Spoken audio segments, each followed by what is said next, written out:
नमस्कार, सीएनबीसी आवाज़ मोतीलाल ओसवाल स्टूडियो में आप सभी का स्वागत है। भारतीय मार्केट्स के लिए एक अच्छा दिन।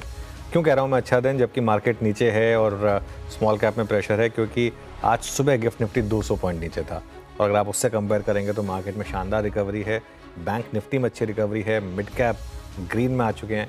हाँ, थोड़ी बहुत दिक्कत अभी भी है स्मॉल कैप में, थोड़ी सी कुछ स्टॉक्स में, लेकिन फिर भी अगर सुबह आपने पूछा होता कि दोपहर को 2 बजे स्क्रीन चलेगी क्या, बहुत लोगों ने कहा होगा चलेगी नहीं, दौड़ेगी। चलिए एक काम करते हैं, शो की शुरुआत करते हैं हेडलाइंस के साथ। अमेरिका की भारी गिरावट से नहीं घबराया भारतीय बाजार। निफ्टी निचले स्तरों से करीब 150 पॉइंट सुधरकर 22,500 के करीब। हालांकि निफ्टी बैंक अभी भी 250 पॉइंट नीचे। मिड कैप और स्मॉल कैप में अच्छी रिकवरी। डेरिवेटिव पोर्टफोलियो में नुकसान की आशंकाओं से इंडसइंड बैंक में करीब 26% की जोरदार गिरावट है। एक के बाद एक लगे 5 लोअर सर्किट्स। 4 साल के निचले स्तर पर पहुंचा शेयर। ब्रोकरेज ने किया डाउनग्रेड। बैंक के प्रमोटर्स की सफाई, कहा बैलेंस शीट मजबूत, झेल सकते हैं 1600 करोड़ रुपए तक का घाटा। प्रमोटर्स नया फंड डालने के लिए तैयार। अमेरिका में मंदी के डर से आईटी शेयरों में सबसे ज्यादा बिकवाली, करीब 1.5% फिसला इंडेक्स। विप्रो, इन्फोसिस, एलटीटीएस में दबाव। मिड कैप आईटी शेयरों में भी 2 से 3% तक की गिरावट। सस्ते क्रूड से ऑयल मार्केटिंग कंपनियों में रौनक। 1 से 2% तक भागे बीपीसीएल, एचपीसीएल, आईओसी। आज सुबह ही हमने बिग स्टॉक्स में ओएमसीज पर किया गया था एनालिसिस। रियल्टी शेयरों में आज तूफानी तेजी, करीब 0.25% चढ़ा इंडेक्स। लोधा, फिनिक्स और गोदरेज प्रॉपर्टीज 3 से 5% दौड़े। साथ ही फार्मा और एफएमसीजी में भी रौनक। आईसीआईसीआई सिक्योरिटीज की बुलिश रिपोर्ट से टाटा कम्युनिकेशन में जोरदार तेजी। शेयर करीब 8% उछल के बना वायदा का टॉप गिरा। आईसीआईसीआई सिक्योरिटीज ने रेटिंग होल्ड से अपग्रेड करके बाय की। 1840 रुपए का दिया लक्ष्य। एजीएस ट्रांजैक्ट के एटीएम में कैश नहीं रहने की शिकायत, भारी दिक्कतों से जूझ रहे हैं लोग। एसबीआई, आईसीआईसीआई के एटीएम पर सबसे ज़्यादा असर। कंपनी ने भी दिक्कत को माना, कहा दूर करने पर कर रहे हैं काम। शेयर आज फिर 5% के लोअर सर्किट पर।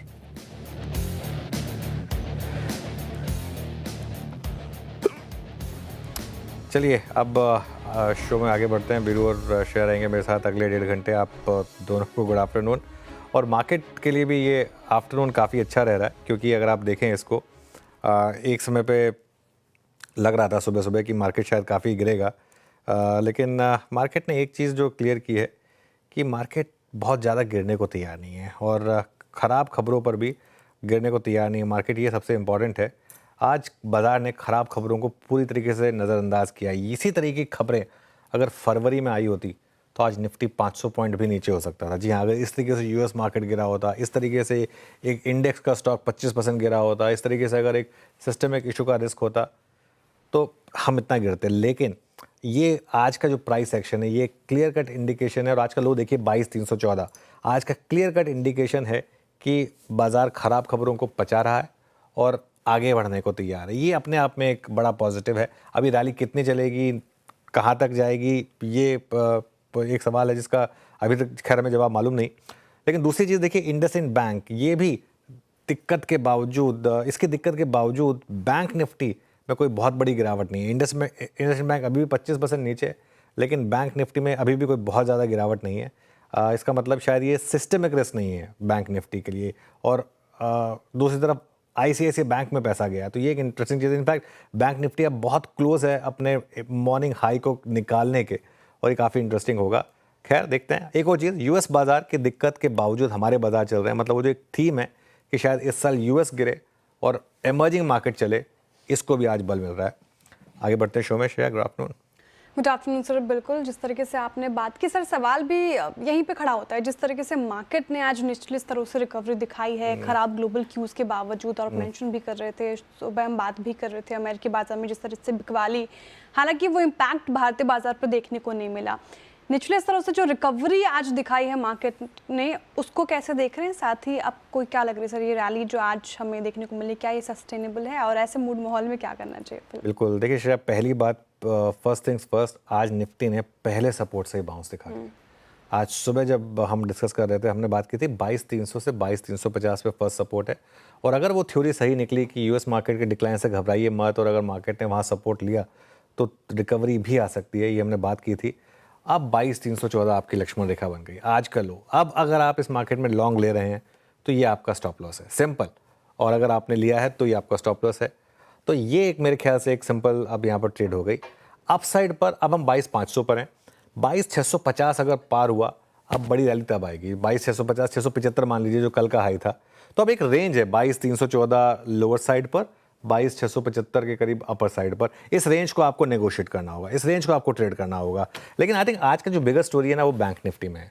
आज बैंक निफ्टी का लो देखिए आप, और बैंक निफ्टी ने भी आज एग्जैक्ट अपने उस लोअर जोन को बचाया। हमने सुबह क्या बात की थी, 47,500 टू 47,800 इसकी बात हुई थी।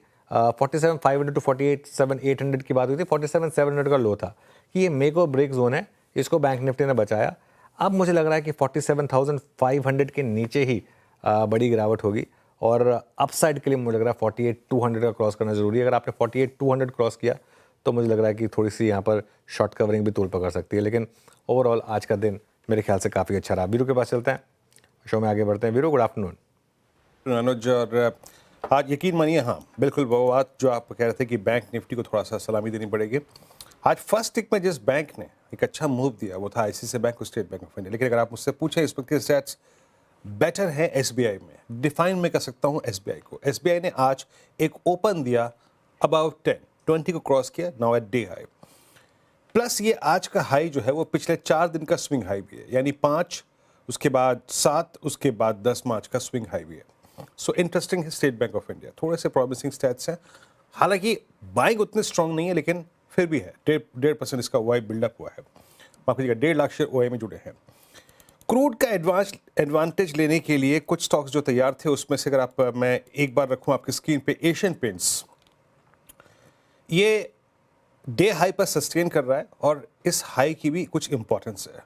इसने एक अटेम्प्ट लिया था 4 फरवरी को to cross its 50 day exponential moving average. उस दिन सक्सीड नहीं हो पाया था, कोलैप्स हो गया था। लेकिन आज as of now with I think short covering 68,000 shares यहाँ पे कम हुए, ये अपने एग्जैक्टली 50 डे मा को तोड़ने की कोशिश करता हुआ। और एक स्टॉक और रखूंगा अगेन, जो स्टॉक्स अपना मतलब क्रूड का एडवांटेज ले रहे हैं उसमें लेके आइए आप इंडिगो। आपकी स्क्रीन पे कल के कोलैप्स के बाद आज 46-48 पर आज फिर 10 डेमा के ऊपर ट्रेड करता हुआ।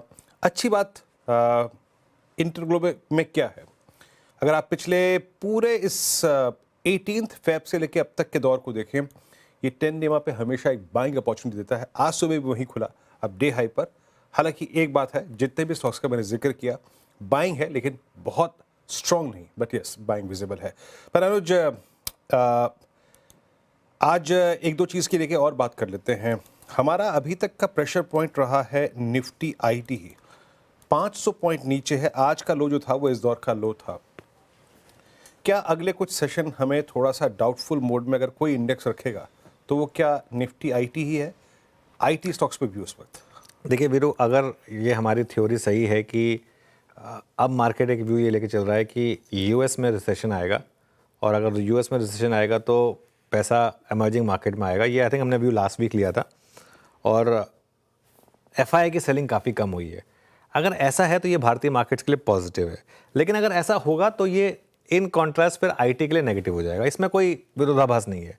और वैसे भी एक चीज़ तो आपको याद ही होगी, हमने एक बात साल के शुरू में कही थी कि पिछले साल व्यू था पॉजिटिव कि आईटी में बुलिश ना है। इस साल थोड़ा सा मामला मर्की है। प्लस कई बार ऐसे होता है कि जब कैलेंडर बदलता है, पिछले साल के आउट परफॉर्मर्स नॉर्मली अगले साल आउट परफॉर्म कई बार नहीं कर पाते हैं।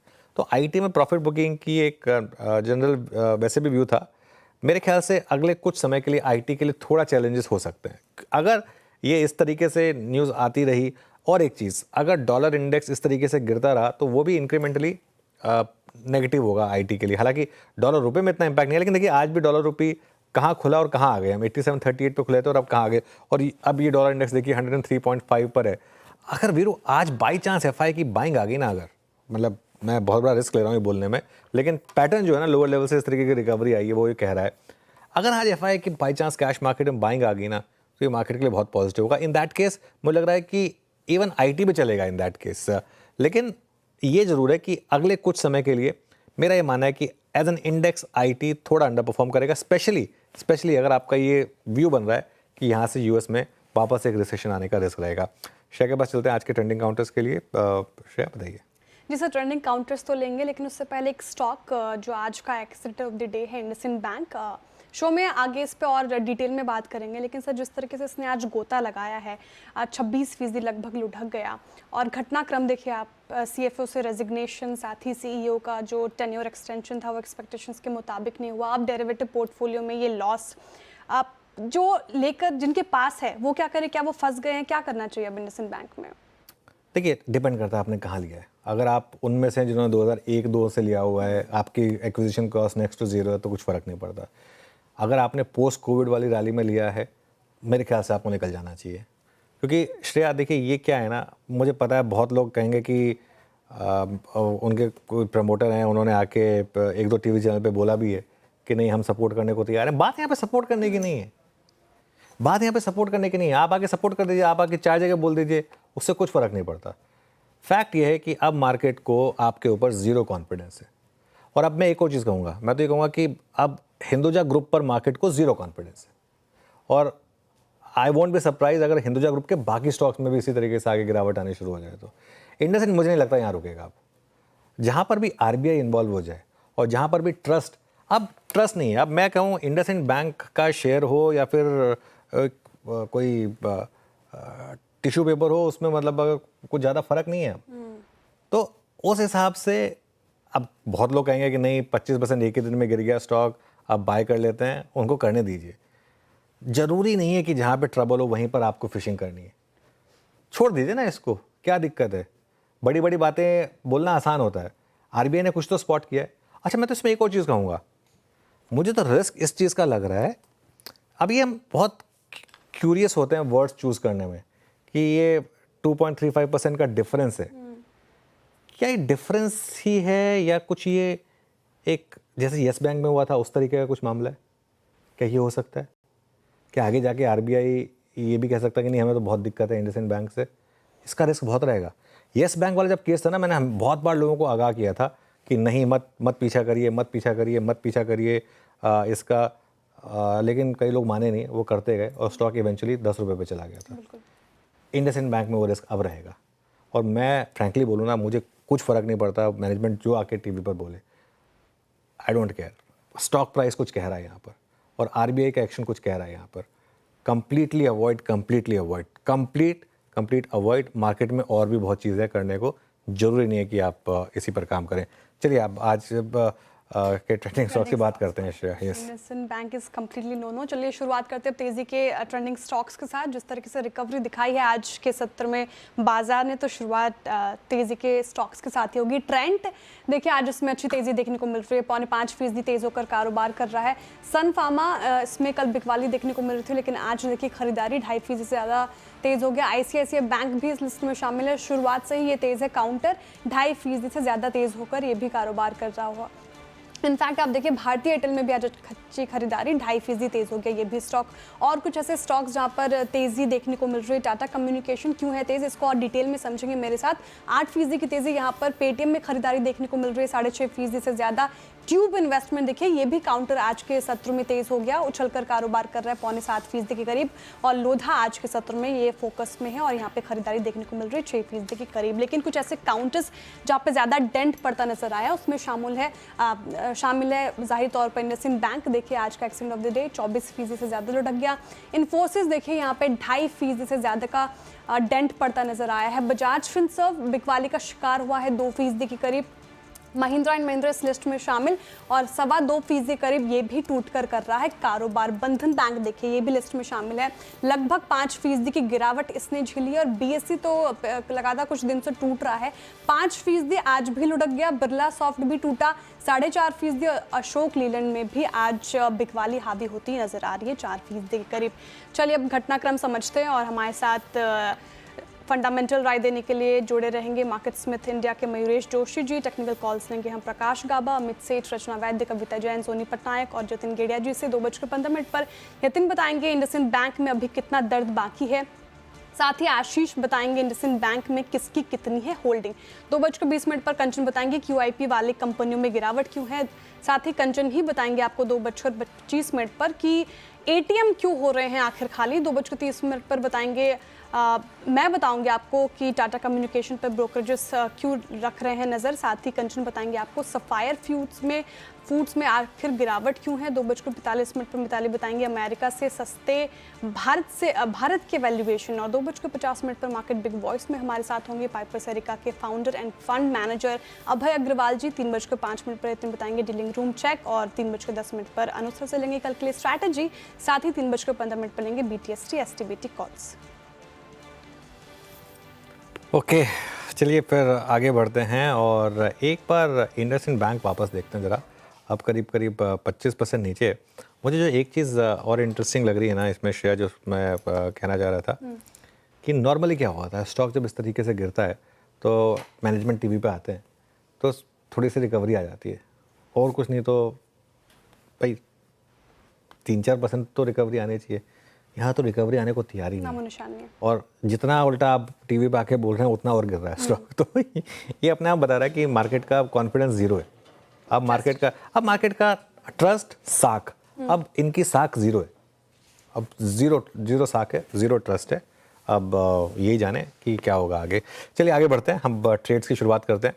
पैनल तैयार है हमारे साथ। गुड आफ्टरनून, बताइए गावा सर, आपकी पिक किस समय की? बिल्कुल, good afternoon to you. Stock का नाम है HDFC लाइफ। लगता है बहुत बढ़िया बेस बना हुआ है HDFC लाइफ में, यहाँ से कपूर मिलना चाहिए। 635-80 के आसपास ट्रेड कर रहा है। स्टॉप होगा करीब 632 का, करीब 5-5.5 रुपए का स्टॉप है।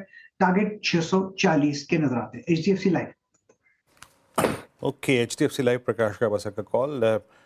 सोनी जी गुड आफ्टरनून, आपका कॉल मैम इस वक्त का। जी, good afternoon everyone. Virendra ji, मेरा यहाँ पे बाय रहेगा गोदरेज प्रॉपर्टीज में। यहाँ पे एक अच्छा बेस बनाया हुआ है आज 2020 के ऊपर, इनफैक्ट ऑप्शन चेन ब्रेकआउट भी दिया है। 20 DMA को भी क्रॉस कर रहा है, पॉजिटिव डाइवर्जेंस है डेली चार्ट्स पे। सो फ्यूचर्स पे बाय करने की सलाह रहेगी। 2055 प्राइस है यहाँ। 2030 फ्यूचर्स पे स्टॉप लॉस रहेगा। पहला टारगेट है 2080, सस्टेन करता है उसके ऊपर। दूसरा target 2100। Godrej properties buy side की ट्रेड सोनी जी की तरफ से आती हुई। लेकिन Soni ji, I am liking your new look, जिस तरीके से आप आज स्क्रीन पर दिख रही हैं, बहुत ही अच्छी लग रही हैं आप। कॉम्प्लीमेंट मेरी तरफ से। ठीक है, अब चलते हैं रचना जी के पास। रचना जी, वेरी गुड आफ्टरनून, आप बताइए आपकी पिक क्या है आज की? Good afternoon. मेरी तरफ से जो पिक रहेगी दैट्स LIC हाउसिंग फाइनेंस के फ्यूचर्स, इसको हम लॉन्ग करेंगे। और यहाँ पे अगर 530 का SL होल्ड करता है फ्यूचर्स के डाउन साइड पे, तो अपसाइड में हमारा टारगेट होगा 542 एंड 545। ओके, चलिए तो ये समय रचना जी की पिक LIC हाउसिंग फाइनेंस पर। अब मानस के पास चले। मानस है नहीं आज शायद पैनल में। अमित सेठ के पास चलते हैं। Amit ji good afternoon. अमित जी, आपकी ट्रेड? जी good afternoon Anuj ji, good afternoon Virendra ji, Shreya ji and everybody on the panel. Anuj ji, मेरी इस समय की पिक रहेगी भारती एयरटेल। भारती एयरटेल में हम एक स्ट्रॉन्ग प्राइस एक्शन मूव देख रहे हैं। स्टॉक पिछले 2-3 दिनों से 10 सारे की मूविंग एवरेजेस के ऊपर एक नैरो रेंज में कंसोलिडेट कर रहा था, और आज हमने एक इसमें रेंज एक्सपेंशन देखा है। यहाँ पे स्टॉप लॉस हम रखेंगे लगभग 1655 रुपीज का, और हमारे टारगेट्स रहेंगे 1720 के। ओके, भारतीय एयरटेल 1671 पे स्टिल अगर आप देखें आपको सिक्योर सेफ लगता हुआ लॉन्ग कॉल भारतीय एयरटेल पे। जतिन गुड आफ्टरनून, आपका ट्रेड इस वक्त का? Good afternoon everyone. तो हमारा जो ट्रेड लॉन्ग साइड की तरफ होगा वो इंडस टावर में होगा। 3 दिनों के कंसोलिडेशन के बाद एक नया स्विंग जनरेट करने को स्टार्ट कर रहा है, तो हमें लगता है कि आने वाले दिनों में पॉजिटिव मोमेंटम कंटिन्यू रह सकता है। इंडस टावर लॉन्ग करने की सलाह रहेगी। टारगेट रहेंगे 356 के, और स्टॉप लॉस लगाना होगा 332 का। इंडस स्टार लॉन्ग करने की सलाह। निचले स्तरों से इसने भी आज के सत्र में रिकवरी दिखाई है। मयूरेश जी, वेरी गुड आफ्टरनून, बताइए आपके तिजोरी से कौन से स्टॉक्स निकलेंगे, कहाँ पे लगनी चाहिए bet? Shreya ji, afternoon Anuj ji, afternoon to everyone on the panel. तो हमें लगता है आई थिंक वेल्सपन कॉर्प, इस पे हमारी नजर है। 2-3 की रीजन। एक, जो नंबर्स और आंकड़े आए हैं पिछले तिमाही में, ये काफी अच्छे आए हैं। दूसरा, आई थिंक जो हम एक्सपेक्ट कर सकते हैं, जो लाइन पाइप में इनकी ग्लोबल लीडरशिप है, नंबर 3 प्लेयर है पूरे विश्व में, और जो ऑर्डर बुक ये बिल्टअप कर रही है, not just in India, but ये कैपेसिटी बिल्टअप कर रहे हैं यूएस में। हम टैरिफ की काफी बातें करते रहते हैं, सुनते रहते हैं, but there building up a huge capacity 360 KTPA की 850 करोड़ के इन्वेस्टमेंट के साथ आर्कनसॉ स्टेट में, जो ऑपरेशनल हो जानी चाहिए by March 26। Along with that I think जो एक 1200 से 1400 KTPA की सऊदी अरेबिया में कैपेसिटी बना रहे हैं with a good capex both in US, Saudi Arabia as well as India, यहाँ पे जो ऑर्डर बुक की अक्रीशन हो सकती है, 15,000 करोड़ के ऑर्डर बुक पे ऑलरेडी बैठे हैं, यहाँ पे सिग्निफिकेंट ऑर्डर बुक इंक्रीज हो सकता है। Last but not the least जो इन्होंने टारगेट्स रखे हैं 17,000 करोड़ की top line, they have done 10,200 crore, ROC 20% की, management is very very hopeful कि जो फोर्थ क्वार्टर के नतीजे हैं, looking at the figures for 9 months, काफी बेहतर नंबर आ सकते हैं, assuming that the management is very very optimistic कि टारगेट जो है सेट किए हैं ये इजीली अचीव हो। बैलेंस शीट काफी स्ट्रांग है, ऑर्डर बुक काफी स्ट्रांग है, margins are very very strong as well, they are operating at 13% जो पूरे वर्ष last year they did around 10.25%। तो मुझे लगता है आई थिंक वेल्सपन कॉर्प आपके जरूर नजर और वॉचलिस्ट पे।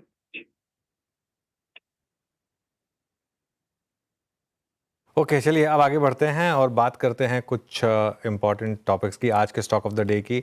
आज सिर्फ और सिर्फ इंडसइंड बैंक का शेयर ही फोकस में है। बैंक में आज 26% की भारी गिरावट है और बनाया एक्सीडेंट ऑफ द डे। आज चलते हैं इस पूरी खबर को समझने के लिए यतिन के पास और आशीष के पास दो अलग अलग एंगल से, और यतिन बताएंगे कि आखिर हुआ क्या, कुछ हिस्टोरिकल डेटा पॉइंट्स के साथ, और उसके बाद आशीष से जानेंगे कि शेयर होल्डिंग पैटर्न में किस तरीके के चेंजेस आए हैं और अब कौन कौन से बड़े फंड्स यहाँ पर हैं। पहले यतिन के पास चलते हैं। यतिन, इंडसइंड बैंक काफ़ी समय से विवादों वाला बैंक बना हुआ है, लंबे समय से मुश्किल में है, अब बताइए अब क्या हुआ एग्जैक्टली? निफ्टी का worst performing stock IndusInd bank, और अगर हम आज की बात करें तो 20% से ज़्यादा की गिरावट इस काउंटर में आपको देखने को मिली है। सबसे मज़े की बात यह है कि 5 साल की सबसे बड़ी गिरावट कॉर्पोरेट अनाउंसमेंट्स के आते हुए यहाँ आपको देखने को मिल रही है।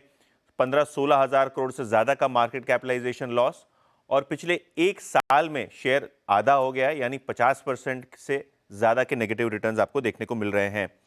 आज स्टॉक में इतनी गिरावट क्यों है? क्योंकि जो डेरिवेटिव्स को लेके कंपनी ने एक बड़ा खुलासा किया है, उसके चलते इन्वेस्टर्स में एक असमंजस बना हुआ है।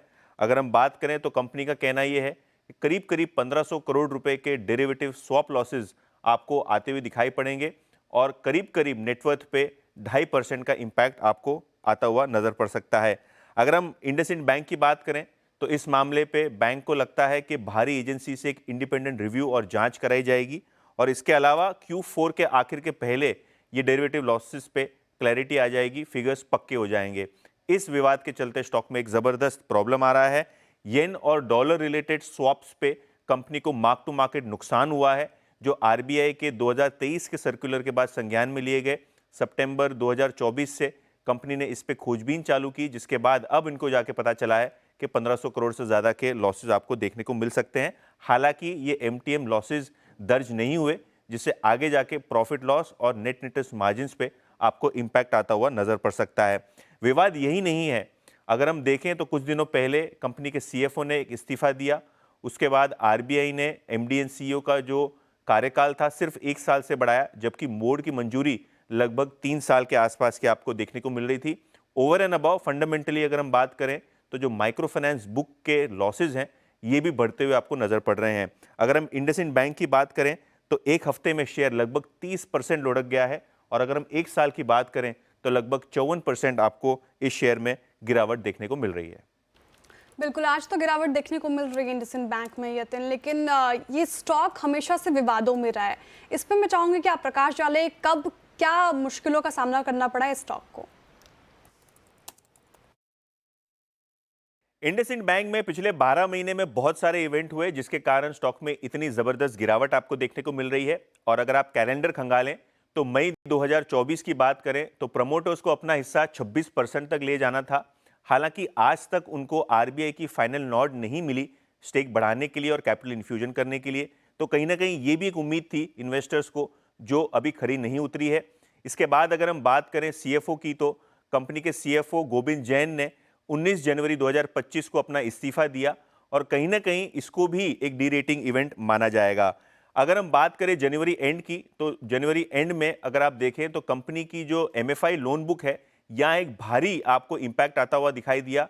खराब लोन की संख्या बढ़ती हुई नजर पड़ी, और अगर हम क्वार्टरली अपडेट देखें तो आपको दिखेगा कि पिछले साल जो NPS थे ग्रॉस लेवल पे MFI कारोबार के, वो 4.5% थे, जो अब बढ़ के 7.5% हो गए। और यही नहीं, कंपनी का मानना यह है आगे जाके भी MFI बुक में थोड़ी बहुत दिक्कतें देखने को मिलेगी, तो यहाँ एसेट क्वालिटी खराब होगी। अगर हम रीसेंट इवेंट की बात करें 7 मार्च की, तो आरबीआई ने जो सीईओ साहब हैं, इनका कार्यकाल केवल 1 साल के लिए बढ़ाया, जबकि बोर्ड की अप्रूवल 3 साल के लिए थी। तो यहाँ भी आपने देखा कि शेयर को एक बड़ा झटका मिला है। और रीसेंट इवेंट है, जो मार्क टू मार्केट लॉसेस छिपाने की जो इम्पैक्ट है वो भी आपको देखने को मिल रही है। करीब 2.5% नेटवर्थ पे इम्पैक्ट होगा। और यही नहीं, कॉर्पोरेट गवर्नेंस के लिहाज से भी अच्छी बात नहीं है, क्योंकि बैंक ने अपने स्वैप्स पे एमटीएम का जो लॉस है वो छिपाया, जिसके कारण आने वाले क्वार्टर्स में भी इसका इम्पैक्ट देखने को मिलेगा। तो ये था वो सीक्वेंस ऑफ इवेंट जिसके मद्देनजर जिसका इम्पैक्ट आप देख रहे हैं आपकी स्क्रीन पे।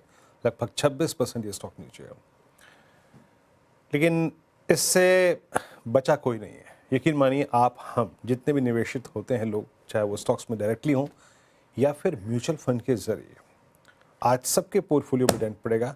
आगे देखते हैं कि म्यूचुअल फंड इंडसइंड बैंक में कितना कितना होल्ड करते हैं। आज सुबह आशीष कह रहे थे यार देखने का मन नहीं करता। आशीष अब बताइए जरा, आप ही से कराते हैं पैमाइश।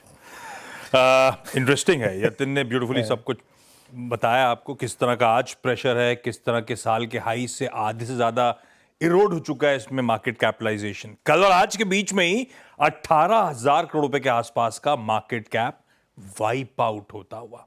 ऐसे में सबके जहन में बट ऑब्वियस सवाल आएगा, कौन ओन करता है इंडसइंड बैंक को।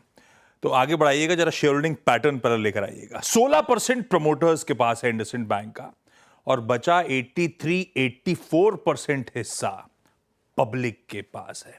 अब ये पब्लिक मतलब, इसको फर्दर स्प्लिट करता हूं। म्यूचुअल फंड्स के पास 30% से ऊपर की होल्डिंग है।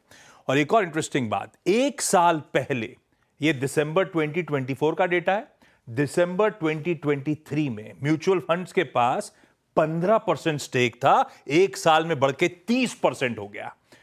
एफआईआईज या जिसे हम एफपीआईज कहते हैं 23% ओन करते हैं। एक साल पहले यही एफपीआईज 38-39% ओन करते थे, रिड्यूस कर दी। साथ में एलआईसी भी 2% होल्डिंग रखता था एक साल पहले, बढ़ा के 5.25% कर दी थी। अब ये म्यूचुअल फंड जो प्रोमिनेंटली इसको ओन करते हैं, उनकी लिस्ट आपकी स्क्रीन पर आएगी।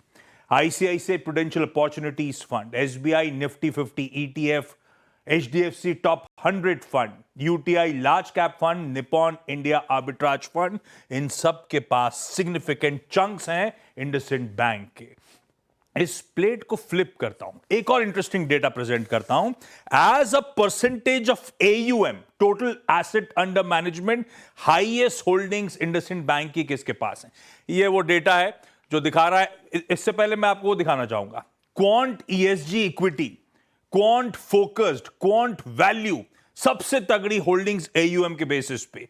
क्वांट ESG के पास 6% से ज्यादा, क्वांट फोकस के पास 5% से ज्यादा, और क्वांट वैल्यू के पास 3.5% से ज्यादा कुल AUM का एक्सपोजर इंडसइंड बैंक का है। 3 क्वांट के फंड्स हैं जो बहुत एग्रेसिव है। अब ये प्रमोटर होल्डिंग खैर ठीक है, 16% के आसपास है। मंथ क्वार्टर ऑन क्वार्टर थोड़ी सी डिप हुई है, पर वो जनरल डाइल्यूशन हो सकता है ईसॉप रिलेटेड, इसमें कोई कंसर्न्स नहीं है। हाँ, यतिन जो मेंशन कर रहे थे 16% से प्रमोटर्स बढ़ाना चाहते थे, 26% प्रमोटर्स, रेगुलेटर आरबीआई का नॉड नहीं आया। एक और interesting data, public share holding, और पब्लिक इस केस में 2 लाख से नीचे वाले आम शेयर धारक, उनकी होल्डिंग लेकर आता हूं आपकी स्क्रीन पे। दिसंबर 2022 में 5% होल्डिंग थी, दिसंबर 23 में वो बढ़ के हो गई 6.3%, और दिसंबर 24 में 7.9% पे पहुंच गई।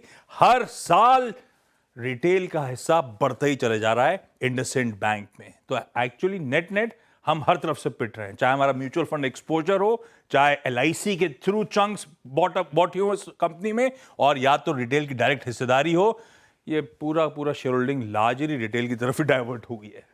ओके, और इसमें भी मैं एक चीज़ बताऊं, कई तो इंडेक्स फंड है जिनको लेना पड़ता है कि भाई इंडेक्स का हिस्सा है इसके लिए। ये स्टॉक अब इंडेक्स से बाहर होगा।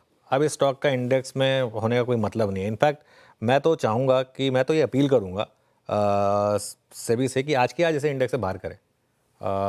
वेट करने की भी ज़रूरत नहीं है। क्यों वेट करना है? बाई मतलब वो एक्सचेंजेस तो क्यों वेट करना है? बाई एनुअल रिव्यू का क्या मतलब है? एक स्टॉक इस तरीके से कर रहा है क्लियरली। क्या इंडेक्स स्टॉक क्या क्या शोभा देता है ये? मैं पूछता हूँ कि मैं तो कहता हूँ फाइनेंस मिनिस्ट्री को इसमें इंटरवीन करना चाहिए, फाइनेंस मिनिस्ट्री को आके बोलना चाहिए, फाइनेंस मिनिस्ट्री को आके एक्सचेंजेस को बोलना चाहिए, आज ही बोलना चाहिए स्टॉक को एक्सचेंज से बाहर करो, इस स्टॉक को निफ्टी से बाहर करो। क्या मतलब है निफ्टी का एक स्टॉक का? क्या ये अच्छी हेडलाइन जाएगी? किसी भी ग्लोबल वायर में एक हेडलाइन जाएगी क्या कि इंडिया के एक इंडेक्स स्टॉक में एक ही दिन में 30% की गिरावट आई क्योंकि वहाँ पर एक रिस्क है कि एक किसी तरीके का फ्रॉड हुआ है? ये क्या एक उस तरीके की हेडलाइन जाएगी इस तरीके से? बिल्कुल इस स्टॉक को निफ्टी में क्यों होना चाहिए? बाहर करो इसको निफ्टी। येस बैंक को निफ्टी से बाहर किया गया था याद ना, जब एक बार ये सब चीज़ हो रहा। हम क्यों वेट करें कि जब तक इसका मार्केट कैप उस थ्रेशोल्ड के नीचे ना आ जाए, उसके बाद इसका सेमी एनुअल रिव्यू हो, उसमें ये स्टॉक निफ्टी से बाहर हो? अभी कभी बाहर करिए ना इसको, निफ्टी से बाहर करिए। मैं तो कहता हूँ आज ही निफ्टी से बाहर होना चाहिए स्टॉक। इतना सब कुछ चल रहा है और कोई अच्छा प्रमोटर ने आके स्टेटमेंट दे दी, जैसे प्रमोटर का कोई बैंक चलाने से लेना देना नहीं है। बैंक जिनको चलाना है वो मैनेजिंग डायरेक्टर या सीईओ जो है वो आगे कोई स्टेटमेंट नहीं दे रहे हैं। तो खैर एनीवे मेरे ख्याल से तो ये और मैं ये उसमें नहीं कह रहा हूँ, मैं गुस्से में नहीं कह रहा हूँ किसी, मैं वाकई में कह रहा हूँ ये कि ये चीज़ ना थोड़ा सा हमको डायनामिक होने की ज़रूरत है यहाँ पर। अगर ये मैसेज देने की ज़रूरत है आज की आज ही चाहिए कि आप एक्सचेंजेस को बोलें, रेगुलेटर्स बोलें कि नहीं इस स्टॉक को निफ्टी से बाहर करो, किसी और स्टॉक को निफ्टी में लेकर आओ। कोई ज़रूरत नहीं है ऐसे स्टॉक की निफ्टी में होने की जो 26% 27% एक ही दिन में गिरते हैं। एक और चीज़ मैं आपको ऐड करूँ, इंडसइंड बैंक पे सबका भरोसा टूट रहा है अब। शेयर होल्डर्स का तो खैर भरोसा टूटा ही है और ये तो खैर कई बार होता है कि बेचारे शेयर होल्डर्स बोल रहे हैं, डिपॉजिटर्स का भी भरोसा कम हो रहा है। अब आप सबको पता है कि सबको फ़ोन आते हैं इंडसइंड बैंक के, सर हमारे बैंक में एफडी करा लीजिए, हमारा डिपॉजिट रेट सबसे हाई है, सबसे हाई डिपॉजिट रेट्स में से एक है इनका। उसके बावजूद डिपॉजिट नहीं मिलते हैं, उसके बावजूद डिपॉजिट ग्रोथ में कोई बहुत ज़्यादा तेज़ी नहीं है यहाँ पर। तो इसका मतलब क्लियर है कि डिपॉजिटर्स भी इस बैंक में सेफ नहीं फील करते अब। तो वो थोड़ी सी यहाँ पे दिक्कत आ रही। कल मैंने एक ट्वीट डाला था ये वाला, तो उसमें बहुत लोगों ने ये पूछा था कि क्या हमारा पैसा सेफ है या नहीं। खैर पैसा सेफ है आपको क्योंकि हमारे यहाँ एक अच्छा रेगुलेटर है RBI, उसकी वजह से पैसा सेफ है आपका, इस वजह से सेफ नहीं है क्योंकि ये इंडसइंड बैंक है। खैर एनीवे जो भी है ये इसमें ये खैर मैं आज की लाइन ले रहा हूँ वीरू कि इसको इंडेक्स से बाहर किया जाए इंडसइंड बैंक को, क्योंकि पहले भी कई बार इस तरीके के मामले हो चुके हैं और अब ऐसे स्टॉक्स का इंडेक्स में होना कोई मतलब नहीं। देखिए क्या होता है, कई बार ग्लोबल इशू होता है उसकी वजह से सारे IT स्टॉक गिर जाते हैं 10-10 12-12%, वो समझ में आता है। यहाँ पे ये एक बैंक स्पेसिफिक इशू है, ये कोई सिस्टमिक इशू नहीं है, ये बैंक स्पेसिफिक इशू है। इसकी वजह से पूरा का पूरा कॉन्फिडेंस जो है सिस्टम में वो शेक होता है इसकी वजह से। जय बहरहाल यतिन बहुत बहुत शुक्रिया, आशीष बहुत शुक्रिया, मयूर आपका टेक। और जैसे कि अनुज कह रहे थे कि ये एक्सचेंज को स्टेप उठाना चाहिए, हम वेट क्यों करें, हम क्यों इसका इंतज़ार करें कि फर्दर लॉसेस हों। लेकिन आपका व्यू इंडसइंड बैंक पे एंड स्पेशली जो होल्ड कर रहा है और इन द मनी है अभी भी, इस इंसिडेंट के बाद आपका व्यू क्या है? उनका एग्जिट करना चाहिए फाइनली?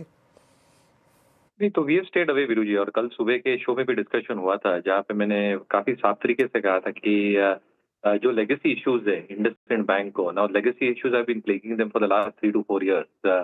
पहले डिपॉजिट ग्रोथ को लेके हुआ था, उसके बाद माइक्रो फाइनेंस लोन्स को लेके हुआ था, फिर MDC और अभी ये जो डेरिवेटिव्स का किस्सा हुआ है बैंक के साथ। हालांकि आई थिंक वैल्यूएशन के हिसाब से काफी चीप है, बट कहीं ना कहीं आई थिंक जो ट्रस्ट फैक्टर है जो अनुज जी बता रहे थे, I think for a banking industry जो सारे प्रोसेसेस रीसेट करने पड़ेंगे वापस, both internal as well as external, इसको थोड़ा समय लग सकता है। और एक बार ट्रस्ट फैक्टर टूट जाता है तो आई थिंक जो कॉन्फिडेंस वापस आना है उसको भी समय लगता है। तो even if valuation wise, value wise it is better off compared to what it was a few quarters back, a few years back.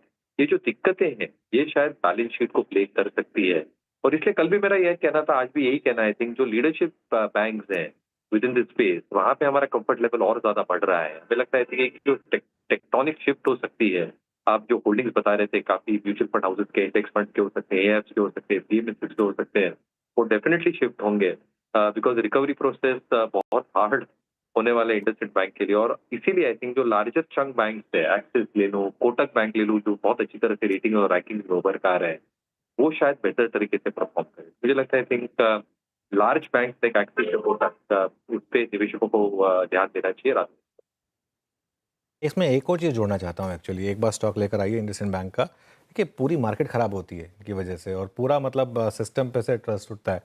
मैं कहता हूँ आज की आज RBI को चाहिए, RBI ने किया पहले ऐसे, आज की आज आरबीआई को चाहिए अपना एक नॉमिनी बिठाएं बोर्ड पर। आज की आज आरबीआई को अपना एक नॉमिनी बिठाना चाहिए बोर्ड पर।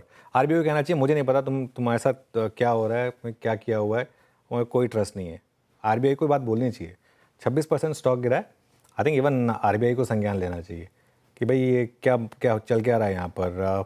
ये कहना बड़ा आसान है कि जी 1500 करोड़ की हिट है हमारे पास है, एक वन टाइम हिट ले लेंगे ना। बात 1500 करोड़ की नहीं है, बात यहाँ पे ट्रस्ट की है। बात यहाँ पर एक पूरा का पूरा सिस्टम है, यहाँ पर कितने डिपॉजिटर्स हैं आपके, उन सब की बात है यहाँ पर। सबको डर लगता है जब ऐसी चीज़ें होती हैं। तो सीधे आज की आज मैं कहता हूँ आरबीआई को इसमें बोर्ड में अपना एक नॉमिनी बिठाना चाहिए।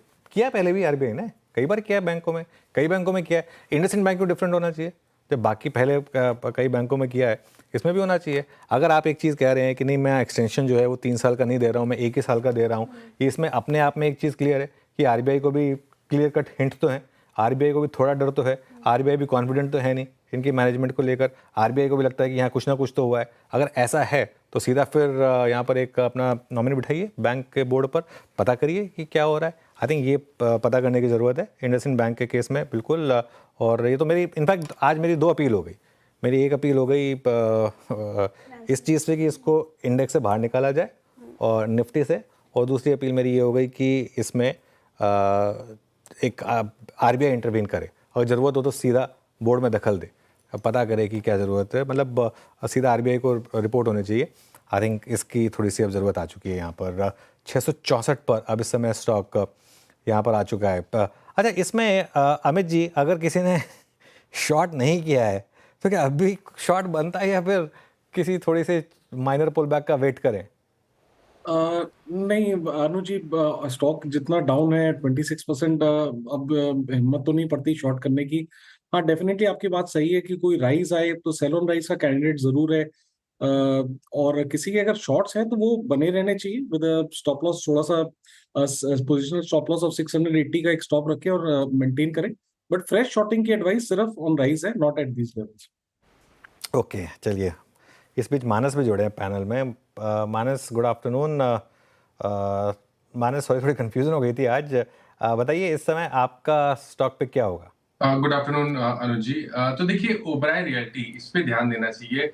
2 चीजें हैं। पहली चीज, स्टॉक करेक्ट हुआ, पिछले लो को ब्रेक नहीं किया, वहां पर हमें लोअर लेवल पे बाइंग इंटरेस्ट देखने को मिला। दूसरी बहुत इंपॉर्टेंट चीज कि 10 डे मूविंग एवरेज को अब वापस रीगेन कर लिया है। मेरे ख्याल से जो inverse head and shoulder pattern daily chart पे बन रहा है उसका नेकलाइन बहुत ही जल्द ब्रीच हो सकता है। आई थिंक ओबराय रियल्टी में करंट लेवल्स पे आप 1549 की स्टॉप लॉस खरीदारी कर सकते हैं। 1640 तक के टारगेट्स पॉसिबल हैं। अगर चाहें तो 1580 का कॉल ऑप्शन जो 50 रुपए पे ट्रेड हो रहा है उसमें खरीदारी करिए 34 के स्टॉप लॉस से 80 रुपीज के टारगेट के लिए।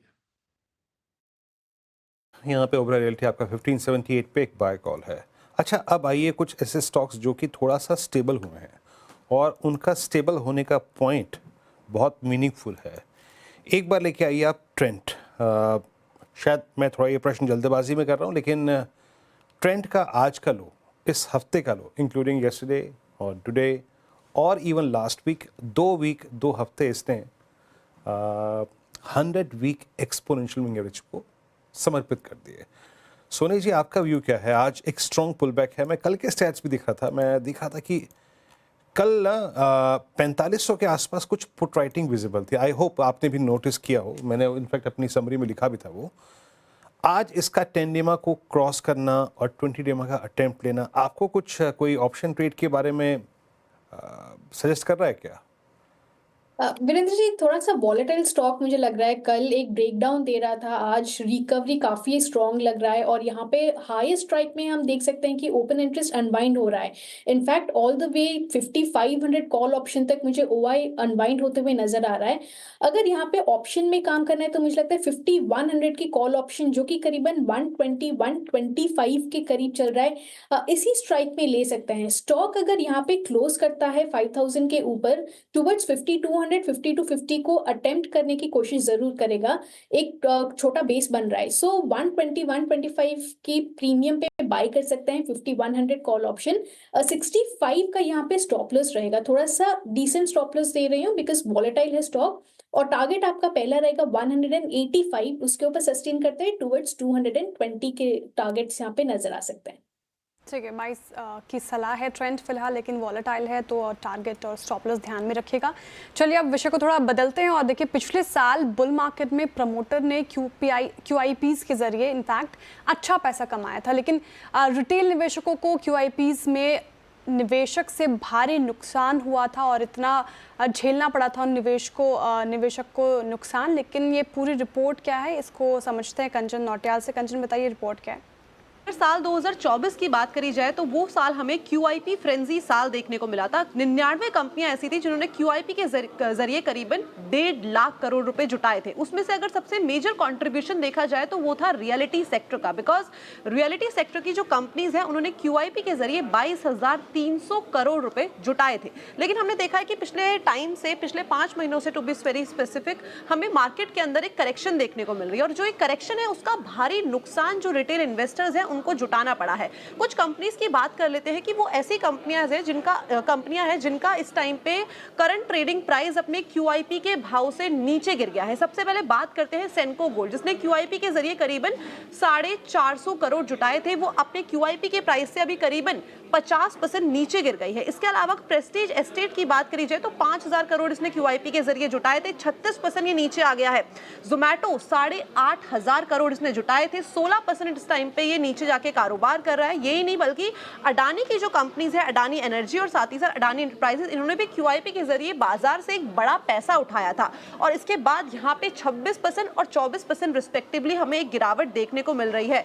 इसके अलावा मदरसन की अगर हम बात करें तो इसने भी QIP के जरिए करीबन 6,500 करोड़ जुटाए थे, जिसके बाद 34% की गिरावट यहाँ पे भी आती हुई दिखाई दी है। ओके, चलिए अब आगे बढ़ते हैं। कंचन शुक्रिया। कुछ देर में कुछ और टॉपिक्स पर आपसे बात करेंगे। टाटा कम्युनिकेशन के शेयर में ज़ोरदार तेज़ी है, शेयर 7% से ज़्यादा ऊपर है। आईसेक की एक काफ़ी बुलिश रिपोर्ट आई है, श्रेया से जानते हैं। श्रेया, बताइए क्या कह रहे हैं आईसेक इसमें? जी सर, ICICI सिक्योरिटीज़ की टाटा कम्युनिकेशन पर रिपोर्ट आई है, काफ़ी बुलिश रिपोर्ट, और देखिए स्टॉक आज लगभग 8% से ज़्यादा तेज़ होकर कारोबार कर रहा है। इन्होंने अपग्रेड कर दिया है, होल्ड से बाय की कॉल दे दी है और टारगेट प्राइस देखिए 1840 रुपये प्रति शेयर का रख दिया, यानी कि जिस लेवल पे अभी ट्रेड कर रहा है वहाँ से 25% का अपसाइड पोटेंशियल ICICI सिक्योरिटीज़ को नजर आ रहा है। क्या अच्छा लग रहा है फर्म को इस पर्टिकुलर काउंटर में? तो एक की कंपेलिंग रिस्क रिवॉर्ड है इसका, ये रिस्क रिवॉर्ड रेशियो उनको पसंद आ रहा है तो बाई की सलाह है। साथ ही अगर आप देखें तो टाटा कम्युनिकेशन की जो 2 कोर बिजनेस है, कोर कनेक्टिविटी और साथ ही डिजिटल सर्विसेज, उसमें ज़्यादा पोटेंशियल उनको नज़र आता है। वो भी फिलहाल अंडर वैल्यूड है तो वहाँ पे एक नज़र बनी रहेगी। इसके अलावा आप देखिए तो रेड सी इशूज़ का जो मामला था वो कहीं ना कहीं अब ठंडा पड़ता नज़र आ रहा है, तो डेटा ग्रोथ पर उसका कोई असर नहीं पड़ेगा, तो डेटा ग्रोथ रेवेन्यू में ज़्यादा हमें तेज़ी संभव देखने को मिल सकती है। इसके अलावा अगर आप देखें तो double digit order book growth भी संभव है, इसलिए एक ये पॉजिटिव ट्रिगर होगा कंपनी के लिए।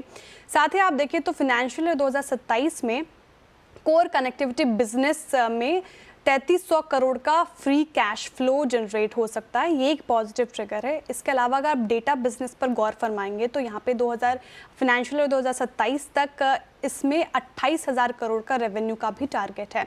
इसके अलावा कंपनी कैपिटल एलोकेशन पर भी ध्यान दे रही है, इसीलिए तमाम पॉजिटिव ट्रिगर्स आज टाटा कम्युनिकेशन को पुश कर रहे हैं। स्टॉक में अच्छी तेजी और ब्रोकरेजेस भी बुलिश। बिल्कुल। चलिए इस पर एक टेक लेते हैं। सोनी जी, जरा एक बार आप व्यू दीजिए और अगर हो सके तो शिल्पा जी को फ़ोन करके पूछिए क्या करना है इसमें, क्योंकि सुबह उन्होंने क्विक सिंगल्स में लिया था इसे और मेरे ख्याल से सारे टारगेट हिट हुए हैं यहाँ पर। अनुज जी, यहाँ पे काफी स्ट्रॉन्ग मूव है और वॉल्यूम्स बहुत ही स्ट्रॉन्ग है। इनफैक्ट अगर कोई लेके रखे हैं तो 1450 के स्टॉप लॉस पे ट्रेल कर देना बेटर रहेगा। यहाँ पे काफी स्ट्रॉन्ग गेन्स भी हो रहे होंगे। एनीवे टुवर्ड्स 1550 और 1580 का नेक्स्ट लेवल है जहाँ पे टेस्ट कर सकता है, पोजिशनल हो सकता है, कल परसों तक की स्पिल ओवर भी हो सकता है, बट 1450 जहाँ पे एक अच्छा सपोर्ट बन रहा है डेली चार्ट्स पे, वहां पे एक स्टॉप लॉस ट्रेल करके होल्ड कर सकते हैं टुवर्ड्स 1570 टारगेट। ओके, तो चलिए ये इस समय एक व्यू टाटा कॉम पर।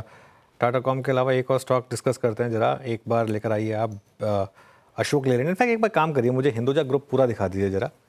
हिंदुजा ग्रुप पूरा का पूरा देखते हैं इस बार के। वो एक जो हमने एक प्लेट बनाई थी वो देखते हैं, क्योंकि जैसा मैं कह रहा था, आज मैं सुबह भी बात कही थी कि पूरे के पूरे ग्रुप पे प्रेशर आएगा थोड़ा सा। और Hinduja global solutions 3.5%, GOCL 2%, Ashok Leyland यहाँ पर भी काफ़ी गिरावट है 3.5%। अशोक लेलैंड 200 के नीचे आता हुआ। गाबा सर, अशोक लेलैंड 200 के नीचे क्या फ्रेश व्यू होगा इस पर? बिल्कुल, आज सुबह मैंने सेल दिया था अशोक लेलैंड पे, टारगेट था 200, वो मेरे ख्याल से अचीव हो चुका। स्ट्रक्चरली वीक है अशोक लेलैंड, पॉसिबल है कि लो लेवल देखने को मिल सकते हैं। नेक्स्ट टेक्निकल टारगेट अराउंड 175 के है और मुझे लगता है वहां तक जाना चाहिए, it's a matter of time.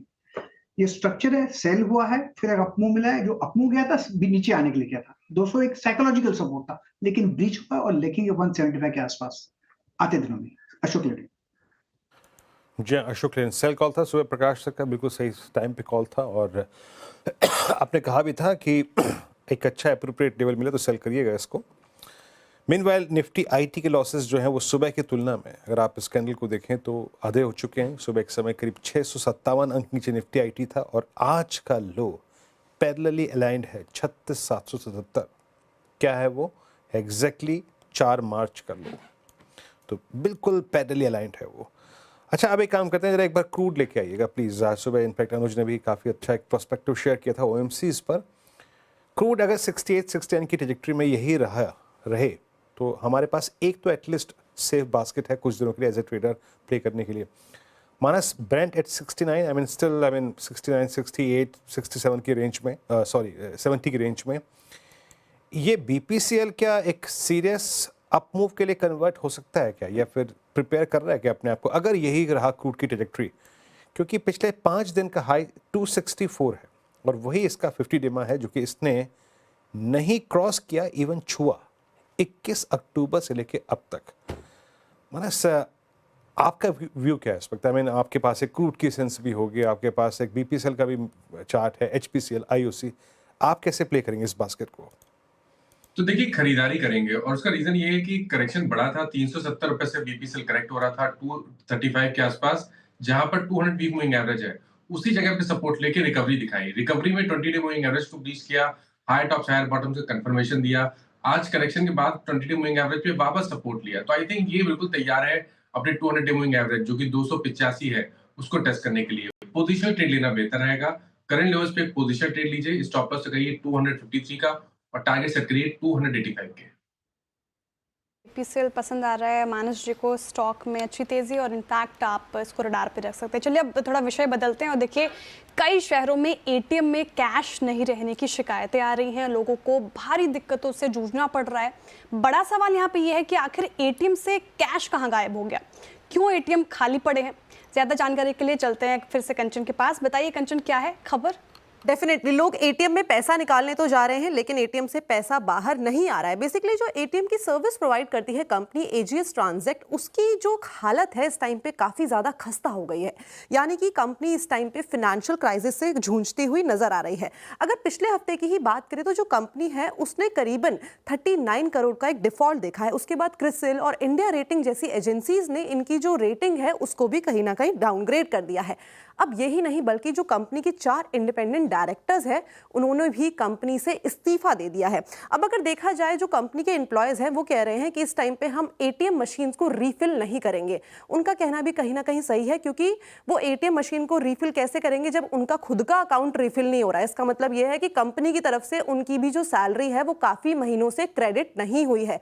अब इसका जो सीधा सीधा इंपैक्ट हमने देखा है वो देखा है स्टेट बैंक ऑफ इंडिया में। उनके एटीएम्स में काफी प्रॉब्लम्स देखने को मिल रही है। आईसीआईसीआई बैंक और एक्सिस बैंक, अगर एसबीआई की बात करी जाए तो 14,000 एटीएम मशीन्स ऐसी है जो इंपैक्ट हुई है और एक्सिस बैंक की 5,000 मशीन्स ऐसी है जिसपे हमें ये इंपैक्ट देखने को मिला है।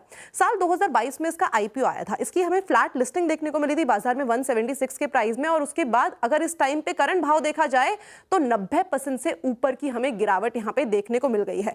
उसके बाद इस खबर के बाद कंपनी का रिप्लाई आया है। कंपनी ने बोला है कि इस टाइम पे डेफिनेटली कंपनी ऑपरेशनल जो प्रॉब्लम्स देख रही है, लेकिन कंपनी ट्राई कर रही है कि जल्दी से जल्दी इस सारे की सारी जो प्रॉब्लम है उसको वापस से रिजॉल्व किया जाए। लेकिन अनुज जी एक बार एक चीज देखिए कि मार्केट से पैसा निकलता जा रहा है और एटीएम से वो पैसा निकलने का नाम नहीं ले रहा है, तो कैश क्रंच तो डेफिनेटली देखने को मिल रहा है। बिल्कुल। खैर कंचन, जो एक स्पेशली थैंक यू जो आपने बात कही ना एक स्पेशली कि वो क्यों एम्प्लॉयज़ लोड करेंगे जब उनके खुद के बैंक अकाउंट में पैसा नहीं आ रहा है। एक बार स्टॉक रखिए जरा, ये स्टॉक हमेशा रखना चाहिए ऐसा। अब एक बार इसकी बात करते हैं क्योंकि, और इसमें ये तो खैर आज का है और अगेन 5% में कोई एग्जिट नहीं है। और पता, जब मैं कई बार लोगों को कहता हूँ ना कि मिड कैप स्मॉल कैप में आपको बहुत ज़्यादा केयरफुल रहने की ज़रूरत है, तो मैं ये बात कहता हूँ, थोड़ा लंबा चार्ट दिखाइए प्लीज़ मुझे इसका, कि ये जो स्टॉक्स होते हैं ना, इनमें कभी आपको एग्जिट मिलेगा नहीं। एक बार ये स्टॉक्स गिरना शुरू होंगे तो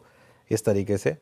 और अच्छा, इसमें तो मैं जो कह रहा था कि सिस्टमिक इशू है या नहीं है, क्योंकि कैश ही नहीं है, इतनी सारी एटीएम संभालती है, फाइनेंस मिनिस्ट्री को, आरबीआई को, सबको संज्ञान लेने की ज़रूरत है। अच्छा, कंपनी ने हमें एक स्टेटमेंट भेजी है जिसमें कंपनी ने बात मानी है कि ये दिक्कत है। उन्होंने ये कहा है कि हम काम कर रहे हैं, लेकिन ये बात तो मानी है कि दिक्कत है। और अगर दिक्कत है और अगर वाकई में एम्प्लॉयज़ को भी पैसा नहीं मिल रहा है, उसमें तो लेबर मिनिस्ट्री का ही मामला है, तो फिर उनको भी दखल देने की ज़रूरत है। और एक महीने में करीब अब 62% नीचे आ चुका है, अब है 1391 पर। इसमें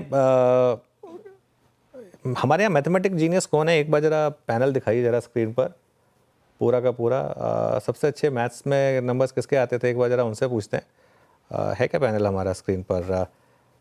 कितने सर्किट लगेंगे तो भी ये स्टॉक 2 रुपये के नीचे आ जाएगा? रचना जी, कोई आइडिया? अच्छा चलिए ठीक है। मानस, क्या जा रहा है स्टॉक 2 रुपये के नीचे? सर्किट पे सर्किट लग रहे हैं, 62% गिर चुका है एक महीने में। तो देखिए, टेक्निकल व्यू देना थोड़ा मुश्किल है और मैथ्स भी मेरी बहुत ज्यादा स्ट्रांग नहीं थी। चलिए, आई थिंक वीरू मैथ्स में काफी स्ट्रांग थे, वीरू ने हाथ खड़ा किया। वीरू ये है कितना इसका कि अभी कितना, अब 20% का फ्रीज है ना, 5% का फ्रीज है वीरू, 5% का फ्रीज है और 14 रुपये पे स्टॉक है। 14 रुपये स्टॉक है तो 1 रुपये 30 पैसे कितना हो गया? 65 पैसे। लगा लीजिए 1-2 लगा लीजिए, मेरे ख्याल से 20 दिन, लगभग 20-25 दिन। अगर हाँ, मतलब उससे ज़्यादा लगेंगे, क्योंकि धीरे धीरे जब वो कम होता जाएगा तो वो थोड़ा सा और मोटा मोटी बता रहा हूँ मैं। हाँ, मोटा मोटी, लेकिन मोटा मोटा। हाँ, अमित जी बोलना चाहते हैं। हाँ अमित जी। अनुज जी, 5% डाउन है तो सीधा 19 से 20 सर्किट लगेंगे तो एकदम वही। हाँ, ये देखिए, ये तो वीरू ने भी बता दिया, यहाँ पे कंचन ने भी सेम 19 से 20 दिन, तो 19 से 20 दिन मान के चले, उसमें ये आ जाएगा, फिर उसमें ये स्टॉक हो जाएगा 2 रुपये के नीचे आ जाएगा। बहुत बुरी हालत है वैसे स्टॉक की। ये वीरू, मतलब वैसे खैर ये हंसी मजाक की बात अपनी है, लेकिन एक फैंसी आईपीओ था एक टाइम का, और कहाँ मतलब जो मैंने एक, और ना 2022, 23, 24 में ना ऐसे कई आईपीओज आए, अब उनकी कोई बात भी नहीं करता है। मुझे ना दिक्कत पता क्या आती है, उनमें से अब कई आईपीओ तो लोग बात भी नहीं करते हैं। अब पूरा इन्होंने वेल्थ डिस्ट्रॉय कर दिया, सब कुछ पता नहीं कहाँ गायब हो गए, और वो जो आईपीओ से पैसा रेज करा, क्या हुआ उसका कोई आइडिया नहीं है। और बस स्टॉक देखिए, अब ये किसके हाथ में रह गया स्टॉक? इवेंचुअली होगा क्या? अब ये स्टॉक रह जाएगा सिर्फ जो रिटेल के पास बच गया, उसके पास रह जाएगा ये स्टॉक। और ऐसे कई स्टॉक आपको मिल जाएंगे जिसमें, मैं आपको बताऊँ ना, हमारे ना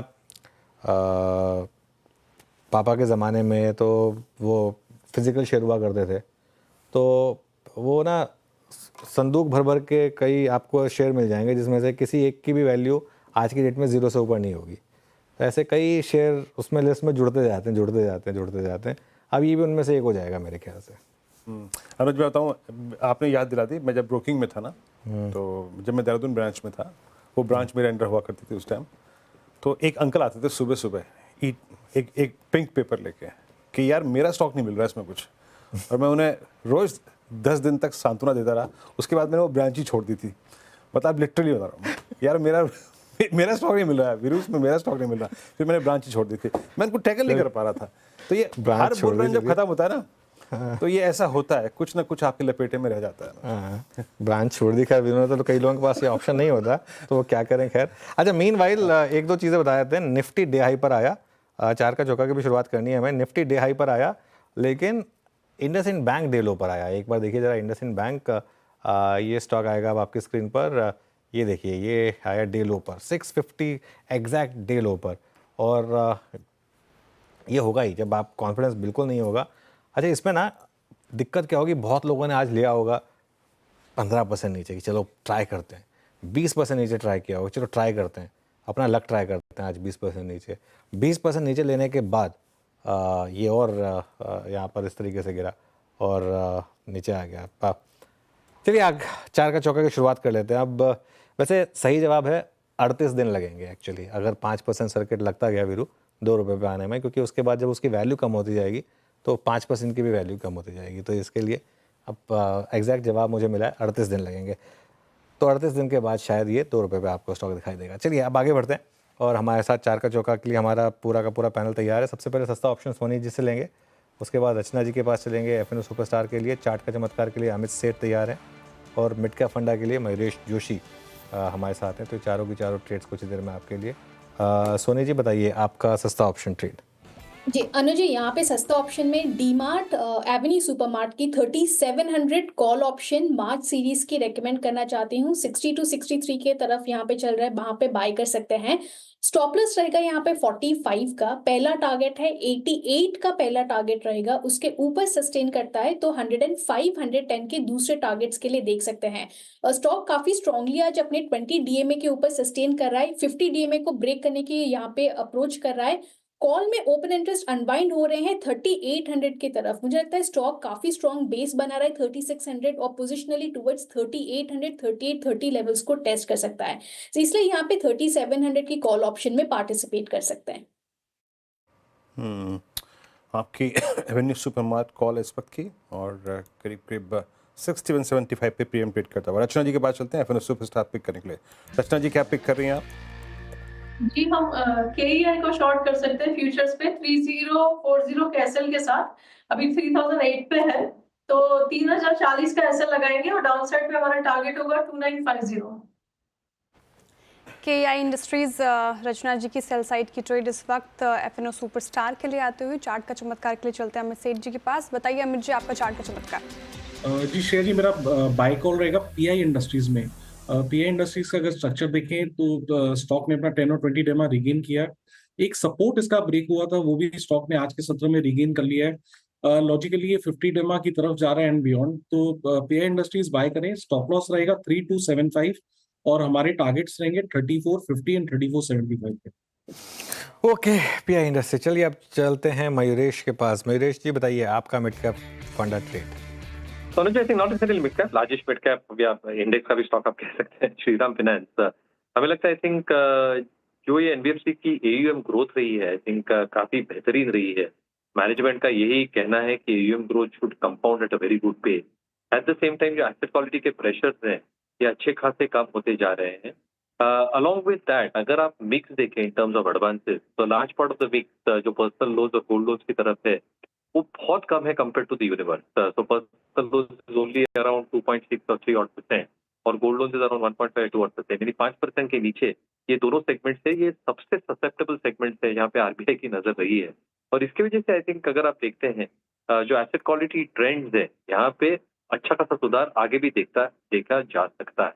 लास्ट बट नॉट लीस्ट अगर आप कैपिटल एडिक्वेसी देखते हैं स्पेसिफिकली टियर 1 रेशियोज, यहाँ पे अच्छा खासा आई थिंक एक स्ट्रेंथ है और इसकी वजह से आई थिंक जो हम उम्मीद लगाए बैठ सकते हैं क्रेडिट डिपॉजिट ग्रोथ की, cost to ratios expected to come lower, NIMs expected to get maintained और इसके लिए return ratios expected to improve.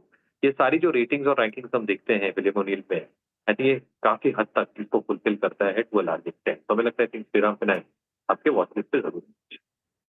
Okay Shriram finance, इसमें कोई दुराई नहीं कि जो इस वक्त की सबसे स्ट्रॉन्ग NBFCs हैं उसमें अपीयर होता है along with I think Chola, along with B2 and Shriram finance. आपकी स्क्रीन पर चार्ट रेट्स आए, यहाँ पे पिक किया हमने सुनील पटनायक जी के सौजन्य से आया था आपका सस्ता ऑप्शन। उन्होंने पिक किया विन सुपरमार्ट 3700 की कॉल, 88,105 के लक्ष्य के लिए 45 का स्टॉप लॉस।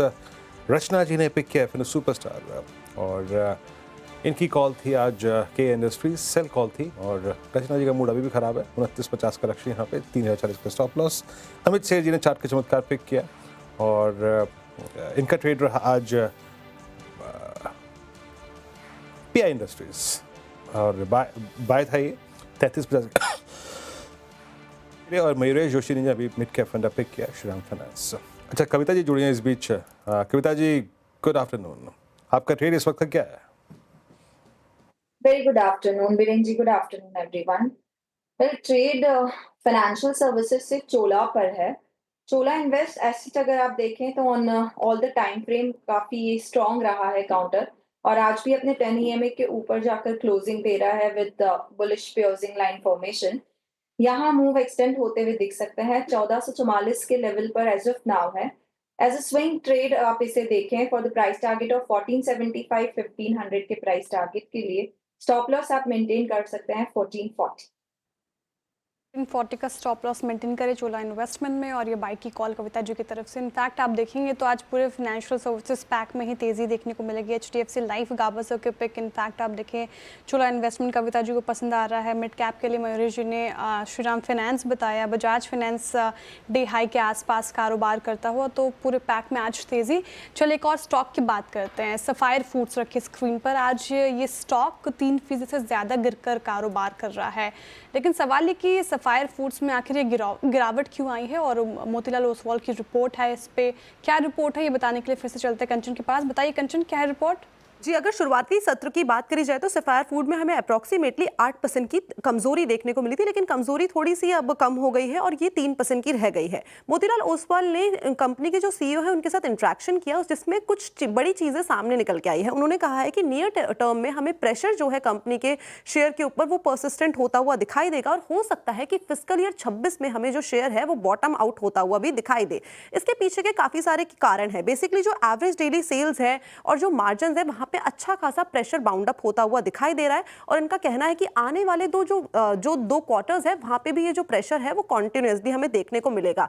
जिसके पीछे का जो मेजर रीजन है वो है KFC और साथ ही साथ पिज़्ज़ा हट, बिकॉज जो इनकी एवरेज डेली सेल्स है उसमें काफ़ी ज़्यादा डेंट आता हुआ दिखाई दिया है। अगर फरवरी की ग्रोथ देखी जाए तो वो भी काफ़ी ज़्यादा स्लगिश रही है, और जो सेम स्टोर सेल ग्रोथ है उसमें भी काफ़ी ज़्यादा पेन आता हुआ दिखाई दिया है। लेकिन कंपनी इस टाइम पे कह रही है कि KFC जो है वो अपने आने वाले टाइम पे काफ़ी ज़्यादा स्ट्रेंथनिंग होने की कोशिश कर रहा है। वो इस टाइम पे कोशिश कर रहा है कि अफोर्डेबल मील्स को काफ़ी ज़्यादा प्रमोट किया जाए। 99 रुपये, 150 रुपये और 399 रुपये के पैकेजेस निकाले जाए, और जो पिज़्ज़ा हट है वो भी अपनी डाइनिंग और साथ ही साथ डिलीवरी के ऑपरेशंस को काफ़ी ज़्यादा इंप्रूव करने की कोशिश कर रहा है। लेकिन पेन तो है, पेन है यहाँ पर। चलिए थोड़ी रिकवरी आई है। वैसे आगे बढ़ते हैं। अब भारत वित्तीय मार्केट में जो बड़ी करेक्शन आई उसके बाद पिछले कुछ दिनों में जो रिकवरी आई, अब अमेरिकी मार्केट की मंदी की आशंका के बीच में भी आज भारतीय मार्केट ने जिस तरीके से शानदार रिकवरी दिखाई और अब डे हाई पर आकर हम खड़े हो गए 22,500 पर, ये सब क्या सिग्नल दे रहा है, इस पर बात करेंगे। हमारे साथ बिग मार्केट वॉइसेस में आज जुड़े हैं पाइपर सरिका के founder and fund manager Abhay Agarwal. Abhay ji, good afternoon. IndusInd bank खरीद रहे हैं क्या यहाँ पर 650 पर? यस बैंक से सस्ता हो गया है? देखिए, सस्ता रिलेटिव टर्म में है, पर उसकी अपनी अभी मुझे लगता है मुश्किलें हैं जो अब पब्लिक न्यूज़ में आई है। अनुज, आपने भी देखा, इशू ये होता है कि इस तरह की न्यूज़ आती है तो लोगों को एक डर ये बैठ जाता है कि क्या और भी कुछ नेगेटिव न्यूज़ है, क्या ये वर्स्ट है। तो आई थिंक थोड़ा समय देना पड़ेगा इस स्टॉक को स्टेबलाइज करने के लिए। मुझे नहीं लगता कि ये एक बॉटम फिशिंग का समय है। स्पेशली इन फाइनेंशियल सर्विसेज में, लार्ज बैंक्स में हमने देखा है कि अगर कॉन्फिडेंस टूटता है तो वो काफ़ी समय तक टूट जाता है और फिर उसको रिकवर होने में समय लगता है। और जो आपने नाम लिया दूसरे बैंक का, उसका ऐसे माहौल में क्या हाल हुआ था वो सबको याद है, ज़्यादा पुरानी बात नहीं है। तो मुझे लगता है कि बैंक्स एक ऐसा स्पेस है, फाइनेंशियल सर्विसेज, लार्ज NBFC, कि जिसमें थोड़ा इन्वेस्टर्स को कॉशियस रहना चाहिए। एक बैड न्यूज़ के बेसिस पे शार्प करेक्शन देके बॉटम फिशिंग नहीं करनी चाहिए। मेरा ये मानना है, क्योंकि टाइम लगेगा इसको, लोगों का और इन्वेस्टर्स का कॉन्फिडेंस वापस जीतने में इस बैंक को। ओके, चलिए तो ये इस समय इंडसइंड बैंक पर एक व्यू। अभी जी, लेकिन मार्केट पर अब क्या व्यू बन रहा है? क्या लग रहा है कि अब यहाँ से बाइंग की शुरुआत की जाए? जो पिछले 1-2 हफ्ते का मार्केट का ट्रेंड रहा है, क्या कुछ इशारा दे रहा है कि अब थोड़ा सा रिकवरी आ रही है?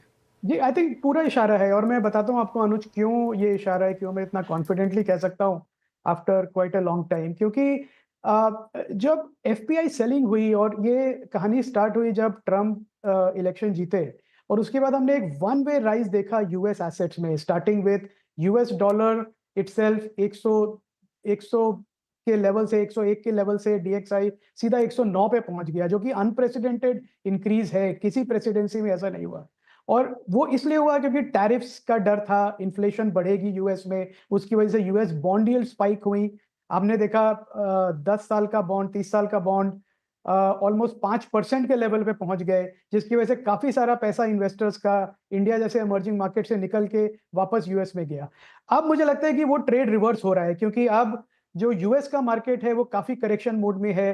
इक्विटी मार्केट में हमने करेक्शन देखा और उससे ज़्यादा शार्प करेक्शन हमने देखा रिसेंटली यूएस बॉन्ड यील्ड्स में, across the board, short term, long term सब में। और जो यूएस डॉलर का जो इंडेक्स है वो भी 109 से गिर के अब 103 के लेवल पे आ गया है। तो इसका मतलब ये है अनुज की एक जो रिवर्सल ऑफ फ्लोज है जो यूएस में गए थे उनका अब बाहर निकल के दूसरी जगह वैल्यू अपॉर्चुनिटीज ढूंढे, इमर्जिंग मार्केट्स में वो पैसा 100% आएगा। और मुझे लगता है कि जिस तरह से शार्प करेक्शन है यूएस में वो जल्दी आएगा। तो अब अगर किसी इन्वेस्टर को एलोकेट करना है, हम ये एडवाइस कर रहे थे कि आप ड्रिप करते रहें, वो अभी भी अच्छी स्ट्रैटेजी है, पर मुझे लगता है कि अब हम एक क्लोज टू एक स्ट्रॉन्ग बॉटम है जहां पे एफपीआई फ्लोज के रिवर्सल से हम एक देख सकते हैं मार्केट में रिस्पाइट, और जो काफी पिटे हुए स्टॉक्स हैं, वैल्यूज बॉयज हैं, उसमें रिकवरी आएगी मुझे लगता है। बिल्कुल बिल्कुल। अभय जी, वेरी गुड आफ्टरनून। श्रेया बात कर रही हूँ। यूएस की बात कर रहे थे हम, जिस तरीके से वहाँ पे इन्फ्लेशन डेटा, इनफैक्ट आप देखें तो रिसेशन के आशंकाओं के बीच भारी बिकवाली देखने को मिली अमेरिका में, लेकिन सर उसका असर निफ्टी आईटी पर भी देखने को मिला है। भारतीय बाजार में आईटी जो सेक्टर है वो पेन झेल रहा है पिछले कुछ हफ्तों से। आज भी देखिए गिरकर 1% से ज़्यादा लुढ़क कर कारोबार कर रहा है। तो ऐसे मूड माहौल में निफ्टी आईटी पर क्या आउटलुक रहेगा आपका?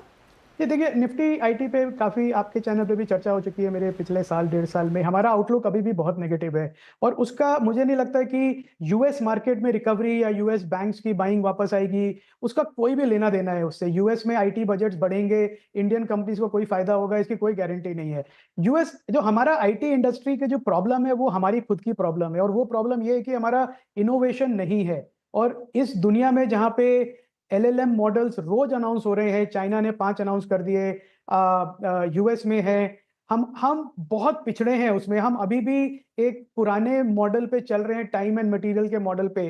Time and material model change हुआ, सैस आया, वो भी हमने मिस कर दिया। अब जो एआई बेस्ड इनोवेशन है उसको भी हमने कंप्लीटली मिस कर दिया है। हमारा जो लीडरशिप है आईटी कंपनीज का, वो अभी भी एआई को एक टूल समझता है, जबकि ये गेम चेंजिंग चीज है।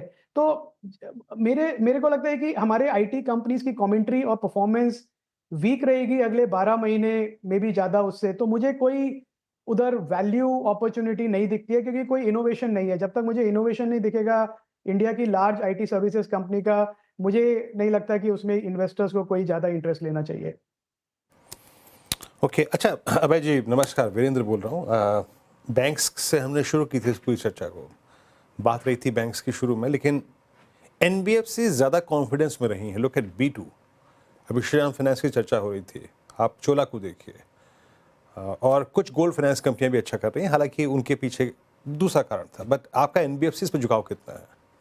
ये अब पॉजिटिव हो रहा है, बैंक्स पे भी और एनबीएफसी पे भी। काफ़ी 1.5 साल हम अंडरवेट थे, पर अब हम जो देख रहे हैं, 2 चीज़ें हुई हैं इसमें वीरेंद्र। एक तो जो वैल्यूएशन है वो काफ़ी डाउनवर्ड एडजस्ट हुई है। काफ़ी एनबीएफसीज और बैंक्स में हमने 50% का करेक्शन देखा है, स्पेशली छोटे बैंक्स में। और काफ़ी बैंक्स और एनबीएफसीज हैं जो कि अब बुक वैल्यू के नीचे ट्रेड कर रही हैं। और उसका कारण ये है कि because of regulatory requirement Virendra जो टाइट हुए हैं, प्रोविजनिंग काफ़ी हाई रही पिछले क्वार्टर में।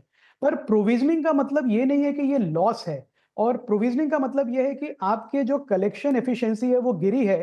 तो आपके जो डेज पर ड्यू है, 30 days, 60 days, 90 days, 120 days across the board, वो बढ़े हैं, और उसकी वजह से आपको प्रोविजनिंग करनी पड़ रही है। पर इसमें ये काफ़ी ऐसे डिफॉल्टर्स हैं जो विलफुल डिफॉल्टर नहीं है, कैश नहीं था हाथ में तो नहीं दे पाए। तो मुझे लगता है कि जो अब हम एसेस कर रहे हैं, एक ग्रीन शूट्स है कि जो पैसा वापस आ रहा है एनबीएफसी के पास, छोटे बैंक्स के पास, तो उसका जो इम्पैक्ट है वो अब इस क्वार्टर की अर्निंग्स में दिखेगा हमें। मुझे लगता है प्रोविजनिंग भी कम होगी, हो सकता है थोड़े राइट बैक्स भी हों, तो और वैल्यूएशन भी बहुत अट्रैक्टिव है। तो मैं ये एडवाइस करूंगा कि मिड साइज बैंक्स और मिड साइज एनबीएफसी पे फोकस करें तो ज्यादा अच्छा है। लार्ज बैंक्स अभी भी वैल्यूएशन वाइज इतने करेक्ट नहीं है। इंडसइंड की बात छोड़ दीजिए, उसकी बात आज करना ठीक नहीं है मुझे लगता है। उसकी बात आज नहीं करेंगे तो कब करेंगे? उसकी तो बात आज करेंगे। आप कह रहे हैं उसकी बात आज मत करिए, आज तो उसी की बात करने का दिन है। बाकी दिन तो वैसे ही इंडसइंड बैंक में, और क्या मतलब। वो बात भी ठीक है आपकी अनुज। ठीक है, चलिए खैर, बीएसई की बात करते हैं, बॉम्बे स्टॉक एक्सचेंज। पूरा का पूरा पैक एक्चुअली BSE, CDSL, ये जितने भी शेयर्स थे जिन्होंने पिछले साल ज़बरदस्त रैली दिखाई थी, अब सब के सब 40 से 50% करेक्ट हो चुके हैं अपने हाई से। BSE इतना नहीं करेक्ट हुआ है, लेकिन फिर भी करेक्ट तो हुआ है। यहाँ पर आपका क्या भी बन रहा है अब?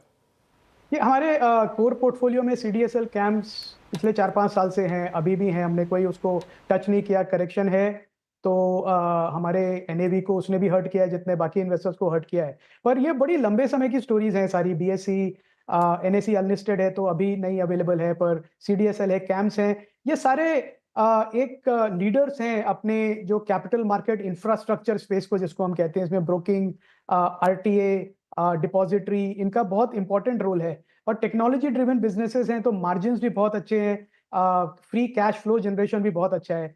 मुझे लगता है पिछले साइकिल में जब मिड कैप स्मॉल कैप्स में ओवर प्राइस हो गए थे थोड़े, 40-45 टाइम्स P मल्टीपल पे चल रहे हैं, तो अच्छी बात यह है अनुज की किसी की परफॉर्मेंस पे फर्क इतना नहीं पड़ा है। थोड़ा स्लो डाउन है जो कैपिटल मार्केट में, वो इम्पैक्ट करेगा। BSE को ज्यादा करेगा क्योंकि हमने देखा अभी जो थ्रूपुट है ट्रेड्स का वो कम हुआ है, तो थोड़ा इनकम पे उनके फर्क होगा। पर CDSL और कैम जैसी कंपनी है, जैसे मार्केट में एक्टिविटी रहेगी वो प्रॉफिट जनरेट करते रहेंगे, अपना ग्रो भी करते रहेंगे। तो मुझे लगता है कि इन्वेस्टर्स के लिए अच्छा मौका है ये कैपिटल मार्केट इंफ्रास्ट्रक्चर कंपनीज को, अगर नहीं है पोर्टफोलियो में तो उन्हें ऐड करने का एक लंबे समय के व्यू से।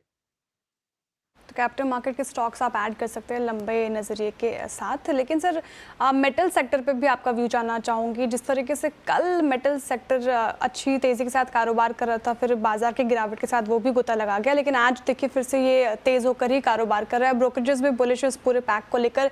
ग्लोबल सर्कमस्टेंसेस के बीच आपको ये पूरा पैक कैसा लगता है? क्या आपने एक्सपोजर बढ़ाया इस पर्टिकुलर सेक्टर पर? जी, हमने बढ़ाया है। मॉडल पोर्टफोलियो में हमने मेटल्स में इंक्रीज किया है पिछले 1.5 महीने में, 2 महीने में वेटेज मेटल्स का। व्यू ये है कि एक हमने काफी शार्प करेक्शन भी देखा मेटल्स का, 20% ऑलमोस्ट गिरा था पिछले क्वार्टर, और अब जो है रैली हुई है वो भी 10% हुई है। तो अभी भी एक अंडर ओन्ड है मेटल स्पेस, मुझे ऐसा लगता है जितनी ओनरशिप होनी चाहिए उतनी नहीं है। दूसरा जो हमारे एल्यूमिनियम कंपनीज हैं पिछले क्वार्टर में जिन्होंने गाइडेंस दी थी इंक्रीज इन प्रॉफिटेबिलिटी, एल्यूमिनियम की बात करूं तो वो $2600 पर टन पे थी, और ऑलरेडी ग्लोबल मार्केट्स में मेटल $2700 पे आ गया है। तो एक काफी बफर है एल्यूमिनियम कंपनीज का। कॉपर की बात करें, कॉपर का प्राइसेस करीब 15% पड़े हैं पिछले महीने, 1.5 महीने में, और डॉलर जैसे डिप्रिशिएट होगा इसका डायरेक्ट इम्पैक्ट आएगा मेटल्स पे। तो पूरा मेटल बास्केट मुझे लगता है एक रेडी है एक रैली के लिए, और अभी भी मुझे लगता है ये अर्ली स्टेजेस हैं मेटल में रैली के। I won't be surprise if metal space is one of the better performing, out performing space this year in India. Okay, metals की बात करी यहाँ पे। अच्छा, एक स्क्रिप्ट और जो आपकी पिछली बातचीत हमारे से हुई और इस बातचीत तक जो थोड़ी सी परेशान नज़र आ रही है बास्केट, वो है ऑटो। आई मीन आपने M&M को देखा और एक सुखबुगाहट, एक 2 शोरूम खुलने की सुखबुगाहट जो है, अब तो इनफैक्ट वो सत्य भी है मुंबई और दिल्ली में। तो टेस्ला की जो शिवरिंग है बाकी ऑटो कंपनियों पर जो नज़र आई, उसमें आप लोगों ने कुछ पिक किया या फिर अभी अवॉइड कर रहे हैं आप? अभी ऑटो का हमारे पोर्टफोलियो में मॉडल पोर्टफोलियो में कोई नाम नहीं है अभी, पर हम देख रहे हैं उसको, क्योंकि मुझे लगता है कि डोमेस्टिक मार्केट में रिकवरी आएगी और अर्ली ग्रीन शूट्स हैं, तो ऑटो जो काफ़ी पिटा हुआ सेक्टर है उसमें डेफिनेटली रिकवरी आएगी। तो हम अगले 2-3 महीने में डेफिनेटली एक ऑटो का नाम 1 या 2 मॉडल पोर्टफोलियो में ऐड करेंगे। और मुझे लगता है कि जो एक इंटरनेशनल प्लेयर इंडिया आ रहा है, अनाउंस कर रहा है, वो एक एक्नॉलेजमेंट है कि इंडिया इतना डीप और बड़ा मार्केट हो गया है कि उनको भी अब आना पड़ेगा।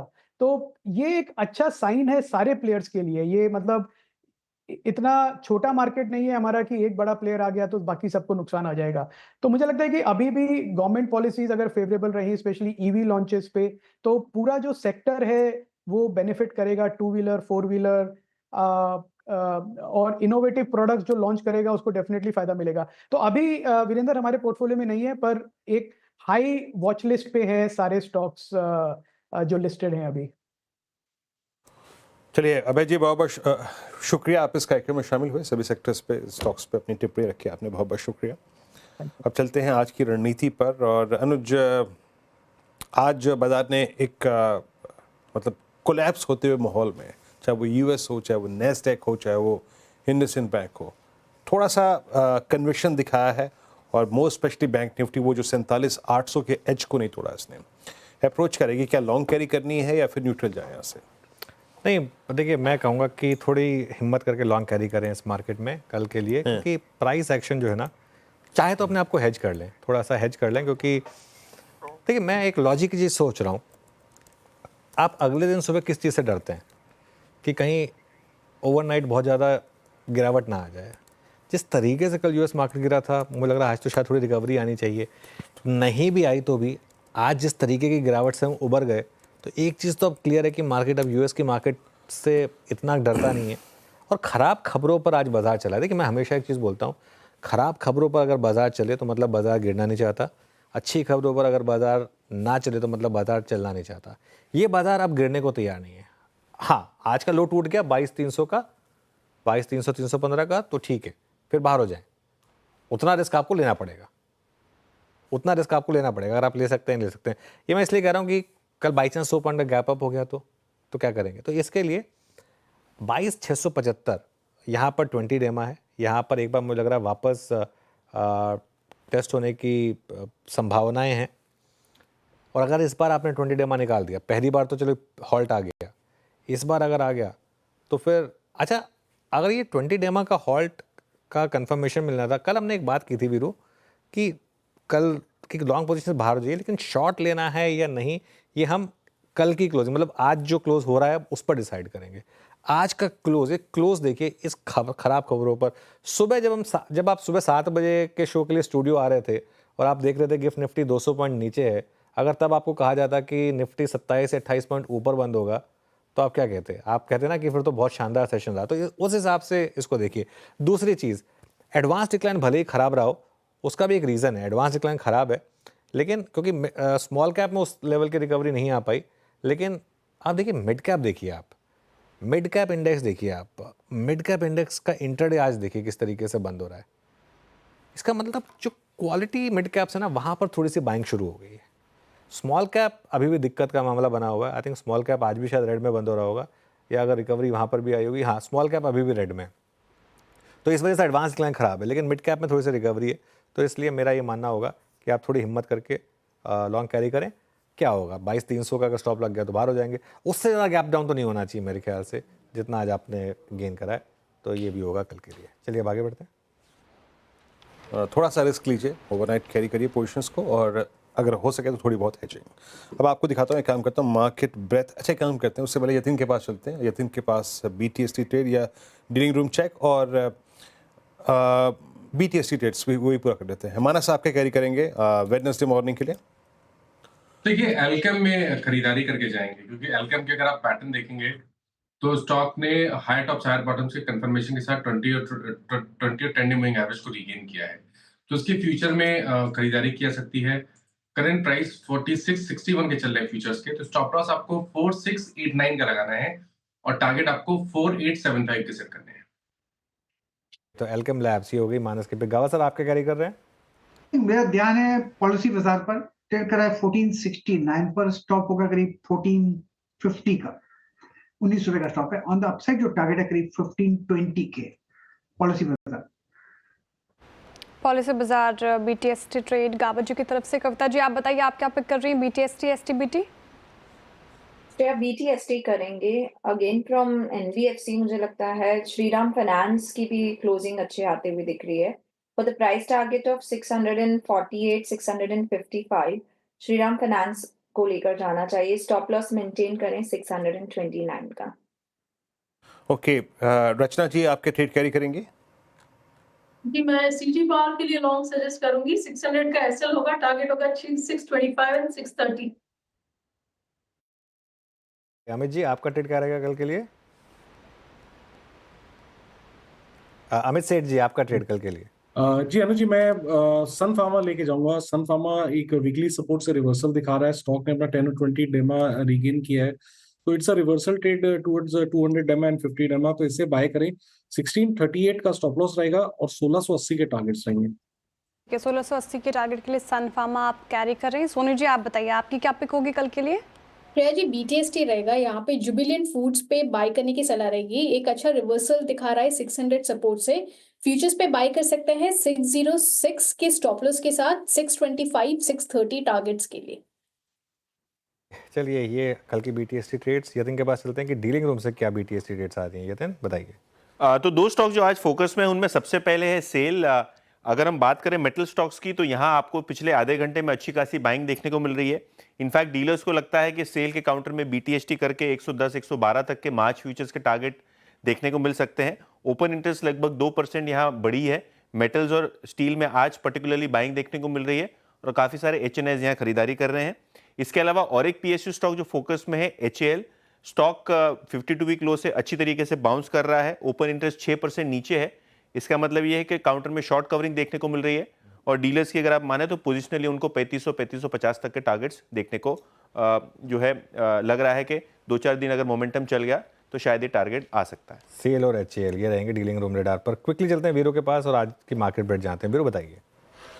जी अब एक काम करते हैं, जरा ब्रेथ को देखते हैं। और ब्रेथ अगर आप कल की तुलना में देखें तो आपको शायद एंड स्पेशली जिस प्रकार का आज हमें ओपन मिला, जिस प्रकार की स्टोरीज आज बाजार में परसिस्ट कर रहे हैं स्पेशली इंडसइंड बैंक, उसके अगेंस्ट अगर आप इन नंबर्स को देखें इट्स फार बेटर रेजिलियंस और जिसे कहते हैं ना ठहरने की हायर लेवल्स पर जो टेंडेंसी दिखाई वो इन स्टैट्स में विजिबल है। 84 लॉन्ग्स शॉर्ट कवरिंग बासेट, मतलब कंसोलिडेटेड फिगर्स जो है वो करीब 146 की माफ कीजिएगा, शॉर्ट लगभग 53 में, लॉन्ग अनवाइंडिंग करीब 21 में। जरा लॉन्ग की स्लाइड को देखते हैं। Tata Communication, Paytm, Phoenix Mills, Tube Investments, Macrotech Developers, इन सभी में लॉन्ग क्रिएट हुआ आज। और अगली स्लाइड में आएगी शॉर्ट कवरिंग। MCX में आज सुबह से ही अगर आप देखें आज अच्छे पुल बैक था। कल्याण ज्वेलर्स, पेट्रोनेट, एलकेम, लॉरस में आज लॉन्ग बिल्डअप हुआ, शॉर्ट कवरिंग हुई, माफ कीजिएगा। शॉर्ट था आज इंडसइंड बैंक में। खैर दोबारा रिपीट करने की जरूरत नहीं है। बाकी बंधन bank, Ashok Leyland, AU small finance bank और आई थिंक जब इंडसइंड बैंक सुबह सिंक कर रहा था उसके पीछे एक बैंक और जिसका कॉन्फिडेंस कमजोर था वो था RBL। बाकी लॉन्ग अनवाइंडिंग प्रॉफिट्स कैश में कन्वर्ट हुए। देखिए लॉन्ग अनवाइंडिंग यानी जो भी इस सीरीज में लॉन्ग्स लेके आए थे अब वो फाइनली एग्जिट करते हुए, और power grid, Manappuram finance, Lupin और अपोलो टायर्स जहाँ पे करीब 100% गिरावट रही। अनुज बिल्कुल। चलिए एक बार बैन अपडेट लेते हैं फटाफट, उसके बाद अगली स्टोरी पे चलेंगे। इंडसइंड बैंक बैन में आ रहा है, ऑब्वियस है। 155% पोजीशन हो गई है यहाँ पर, और सेल यहाँ पर भी 100% के करीब पोजीशन हो गई है, तो दोनों स्टॉक्स बैन में जाने की तैयारी कर रहे हैं। चलिए आपको एक इंटरेस्टिंग स्टोरी बताते हैं। भारतीय बाजार अमेरिकी मार्केट से सस्ते हो चुके हैं। जी हाँ, पिछले 16 साल में पहली बार ऐसा हुआ है जब भारतीय बाजार का वैल्यूएशन अमेरिकी बाजार से सस्ता है। ये पूरी पिक्चर समझते हैं मिताली के साथ। मिताली गुड आफ्टरनून, बताइए। Good afternoon. तो 2009 के बाद पहली बार ऐसा हो रहा है कि यूएस मार्केट के वैल्यूएशंस यहाँ पे इंडियन मार्केट से सस्ते नजर आ रहे हैं। पी रेशो की कंपैरिजन की बात करें तो मार्च 2024 में बीएसई सेंसेक्स का पी रेशो जो था वो 23.8 टाइम्स था। डाउ जोन्स का पी रेशो की बात करें तो 22.8 टाइम्स था। लेकिन करंटली अगर बात करें तो पी रेशो जो बीएसई सेंसेक्स का है वो 21.8 टाइम्स पे आ गया, यानी कि लुढ़क गया है यहाँ पे। लेकिन डाउ जोन्स में इतनी हमें गिरावट देखने को नहीं मिली है। 22.4 टाइम्स पे ही अभी करंटली ट्रेड होता नजर आ रहा है। ये वही सेंसेक्स है जो कि हिस्टोरिकली डाउ जोन्स से 25% के प्रीमियम पे ट्रेड करता था, लेकिन अब यहाँ पे जो यूएस मार्केट के मुकाबले ये सस्ता होता नजर आया। मार्केट पिछले 5 महीने में लगातार गिर रहा है और इस गिरावट ने इन्वेस्टर्स के 85 लाख करोड़ से ज्यादा उड़ा दिए हैं। FIIs की भी सेलिंग हमें लगातार देखने को मिल रही है, और जो मेजर रीजन FIIs की सेलिंग का नजर आ रहा है वो ये है कि यूएस की कॉर्पोरेट अर्निंग्स जो है वो इंडियन कंपनीज के अर्निंग्स से मुकाबले ज़्यादा ग्रो कर रही है, ज़्यादा फास्टर ग्रो कर रही है। ऐसा कुछ पिछले क्वार्टर्स की अर्निंग के आंकड़े बताते हैं, जहाँ यूएस कॉर्पोरेट अर्निंग 16% से ग्रो करी, लेकिन वही इंडियन मार्केट की जो कंपनीज है वहाँ पर हमें अर्निंग ग्रोथ सिर्फ 6% ही देखने को मिली है। अक्टूबर से लेकर अभी तक जो FIIs जहाँ पे हेवीली सेलिंग करते नजर आ रहे हैं उन सेक्टर्स पे एक बार नजर डालते हैं। तो सबसे टॉप पे जो सेक्टर है वो है फाइनेंशियल सर्विसेज। यहाँ करीबन 52,000 करोड़ की सेलिंग देखने को मिली। साथ ही ऑयल एंड गैस 50,000 करोड़ की, FMCG में, automobile, consumer services, construction sector, इन सब में ही FIIs हैवी सेलिंग करते हुए नजर आ रहे हैं। ओके तो अमेरिकी बाजारों से सस्ता भारतीय बाजार, और मिताली बहुत बहुत शुक्रिया इस एनालिसिस के लिए। और बाकी इसमें कोई राय नहीं कि पिछले अगर आप 5-7 दिन के प्राइस परफॉर्मेंस को देखें तो यूएस मार्केट ने ज़्यादा स्लाइड लिया है और इसी दौरान हमने ज़्यादा रिजिलेंस दिखाई है। 22,000 से पहले लगभग 690 तक का सफ़र, 22,690, फिर आज रिट्रेसमेंट 22,330 और फिर पुल बैक टूवर्ड्स 22,500। ये क्लोज किस तरफ जा रहा है? लगभग 22,500 की तरफ। और आज की अगर आप उपलब्धि को देखें तो टाटा कम्युनिकेशन एक स्टॉक इन आइसोलेशन आप देख सकते हैं, हाँ अच्छा था, लेकिन आज रियल स्टेट प्लेयर्स में एक मूव था, आज शॉर्ट कवरिंग थी रियल स्टेट प्लेयर्स में। आज MCX कैपिटल मार्केट्स और एक्सचेंजेस के स्पेस में सबसे डिसेंट, सबसे स्ट्रॉन्ग पुल बैक लिया। मतलब बिग टिकट साइज स्टॉक्स में जो कोलैप्स था कल, उसमें ट्रेंड शामिल थे, उसमें MCX शामिल था, लेकिन इन दोनों ने आज एक पुल बैक दिया। बट थैंक्स टू क्रूड, जहाँ पे क्रूड के चलते पूरी OMCs का बास्केट अलॉन्ग विद आपका IndiGo, along with I think Asian Paints, इन सब ने एक स्ट्रॉन्ग रिएक्शन दिया। जाते जाते बस मैं एक एशियन पेंट्स का यहाँ पे चेक और ले लेता हूँ। एशियन पेंट्स जिस ट्रेजेक्ट्री में आज क्लोज हो रहा है, इट्स 2287, जिसका मैंने जिक्र क्लोजिंग में मतलब 2 बजे की कमेंट्री में किया था कि हमें ये एक अच्छा क्लोज मिल रहा है exactly at 50 day exponential moving average, जो कि 4 फरवरी को नहीं मिला था। अमित जी, आज के इस क्लोज को कंसिडर करना चाहिए to carry a long trade? जी डेफिनेटली वीरेंद्र जी, स्टॉक 3-4 दिन से एक काफी अच्छा टाइट कंसोलिडेशन कर रहा है। That means it is holding up well और आज 50 डमा को अपने टच कर रहा है। तो लगता है कि यहाँ पे एक बेस जरूर बनाया for a short term pull back. यहाँ पे एक पोजीशन बनाई जा सकती है। स्टॉप लॉस लगभग हम रखेंगे 2250 का और टारगेट्स रहेंगे 2350 के। ओके, चलिए अब मार्केट का पंचनामा का टीजर करते हैं और काफ़ी सवाल होंगे आज आपके। श्रेया, बताइए क्या है पहला सवाल? बिल्कुल सर, सवाल पहले रियल्टी पैक के ऊपर है। देखिए आज जैसा वीरेंद्र जी भी मेंशन कर रहे थे, 3 दिन के लगातार गिरावट के बाद ये पैक आज तेज़ होकर इनफैक्ट अच्छी खासी तेज़ी 3.5% करीब ये इनफैक्ट सेक्टर तेज़ हुआ है आज के सेशन में। और मैक्सिमम स्टॉक्स आप देखें, सवाल भी उसी पर है, तेज़ होकर ही कारोबार कर रहे हैं। Phoenix, Lodha, DLF। सवाल DLF पे है और राहुल पूछ रहे हैं 4.5% की तेज़ी DLF में आज हमें देखने को मिली, क्या करना चाहिए इस पर्टिकुलर काउंटर में? जिनके पास है वो क्या करें? बने रहें मेरे ख्याल से, और थोड़ा ऐड भी करने की कोशिश करें, क्योंकि मेरे ख्याल से ये सिर्फ ज़बरदस्ती की पिटाई हुई है रियल एस्टेट शेयरों की और ख़ासतौर से DLF की। और DLF इंडेक्स से ज़्यादा पिटा है, जिसका कोई लॉजिक नहीं समझ में आता है मुझे। और मेरा ये मानना है कि DLF की अर्निंग्स जो हैं वो काफ़ी स्ट्रॉन्ग रहेंगी, इनकी पाइपलाइन काफ़ी स्ट्रॉन्ग है, तो मेरे ख्याल से बने रहें तो बेटर रहेगा। बने रहने की सलाह है, इनफैक्ट ऐड भी कर सकते हैं। एक और सवाल इनका ये कह रहे हैं कि I am just curious why Bajaj Finserv is down. अच्छा, वाई लिखना चाह रहे हैं, why Bajaj Finserv is down while most NBFCs are up? Because Bajaj Finserv एक इंश्योरेंस कंपनी है। आज थोड़ा सा इंश्योरेंस के डेटा आए थे, उसमें आपको थोड़ा सा स्लो डाउन दिख रहा है, तो इस वजह से बजाज फिनसर्व डाउन था, इस वजह से। खैर एक काम करेंगे, अब बाकी के सवाल 335 पर श्रेया होंगी और आज श्रेया के साथ सोनी जी होंगी आपके सवालों का जवाब देने के लिए। मैं थोड़ा आज नहीं जुड़ पाऊंगा इस शो में, लेकिन कुछ और स्टॉक्स को देखते हैं जहां पर इस समय थोड़ा सा पेन विजिबल है। वीडियो ने बात की थी BSE की, अनवाइंडिंग यहाँ पर कंटिन्यूसली जारी है, 4% नीचे। ये बैन में था स्टॉक और अभी भी बैन में ही रहेगा शायद। मानस, खैर ट्रेड तो उसमें कोई नहीं ले पाएगा, लेकिन BSE यहाँ कहाँ तक के लेवल्स पॉसिबल दिख रहे हैं अब चार्ट्स पर? देखिए चार्ट्स तो अनुज जी अभी भी काफी वीक लगते हैं। 200 डे मूविंग एवरेज के नीचे ट्रेड कर रहा है, 50 वीक मूविंग एवरेज के नीचे ट्रेड कर रहा है। एक सपोर्ट की बात करें तो वो करीब 3510 के आसपास है, लेकिन जिस तरह के पैटर्न्स हैं उसको देख के लग रहा है कि शायद 3510 को ब्रेक करके 3100 की तरफ BSE जाने की कोशिश करेगा। तो स्ट्रक्चर नेगेटिव है, उछाल पे निकलने की कोशिश करनी है और फ्रेश खरीदारी केवल और केवल 4450 के ऊपर करनी है। जी, ये रही बात BSE की। और मैं कुछ देर पहले जिक्र कर रहा था, आई मीन एशियन पेंट्स का कमोडिटीज़ में अगर आप SRF को देखें, देखिए SRF ने आज जो पुल बैक लिया ना, एक ख़राब ओपनिंग थी, उसके बाद कंटिन्यू कर रहा है इसने स्ट्रेंथ। और मैं इसका जिक्र इसलिए कर रहा हूँ क्योंकि जब सुबह भी हम बात कर रहे थे तो बात बखूबी कही गई थी कि ये स्टॉक अपने 10 डेमा 20 डेमा की ट्रैजेक्टरी को छोड़ता नहीं है। And ultimately this entire price pattern, जो पूरा पैटर्न बना हुआ है ना, जरा प्लीज़ डेली चार्ट्स रखिएगा इसके, वो एक टिपिकल राउंडिंग बॉटम की जो डेफिनेशन है उसको पूरा करता हुआ, वाई लोअर शेडो प्राइस नीचे टिकने को तैयार नहीं है। एक बार OI भी रखिएगा इसका प्लीज़ ज़रा। और मेरे ख्याल से शायद जब हम कंसिडर करते हैं किसी भी कंस्ट्रक्टिव अप्रोच के लिए किसी स्टॉक को, तो सारे आई थिंक वो पैरामीटर्स को पूरा करता है। प्लीज़ एक बार OI रखिएगा यहाँ पे। यस, देखिए 78,000 शेयर यहाँ पे कम हुए, 2.36%।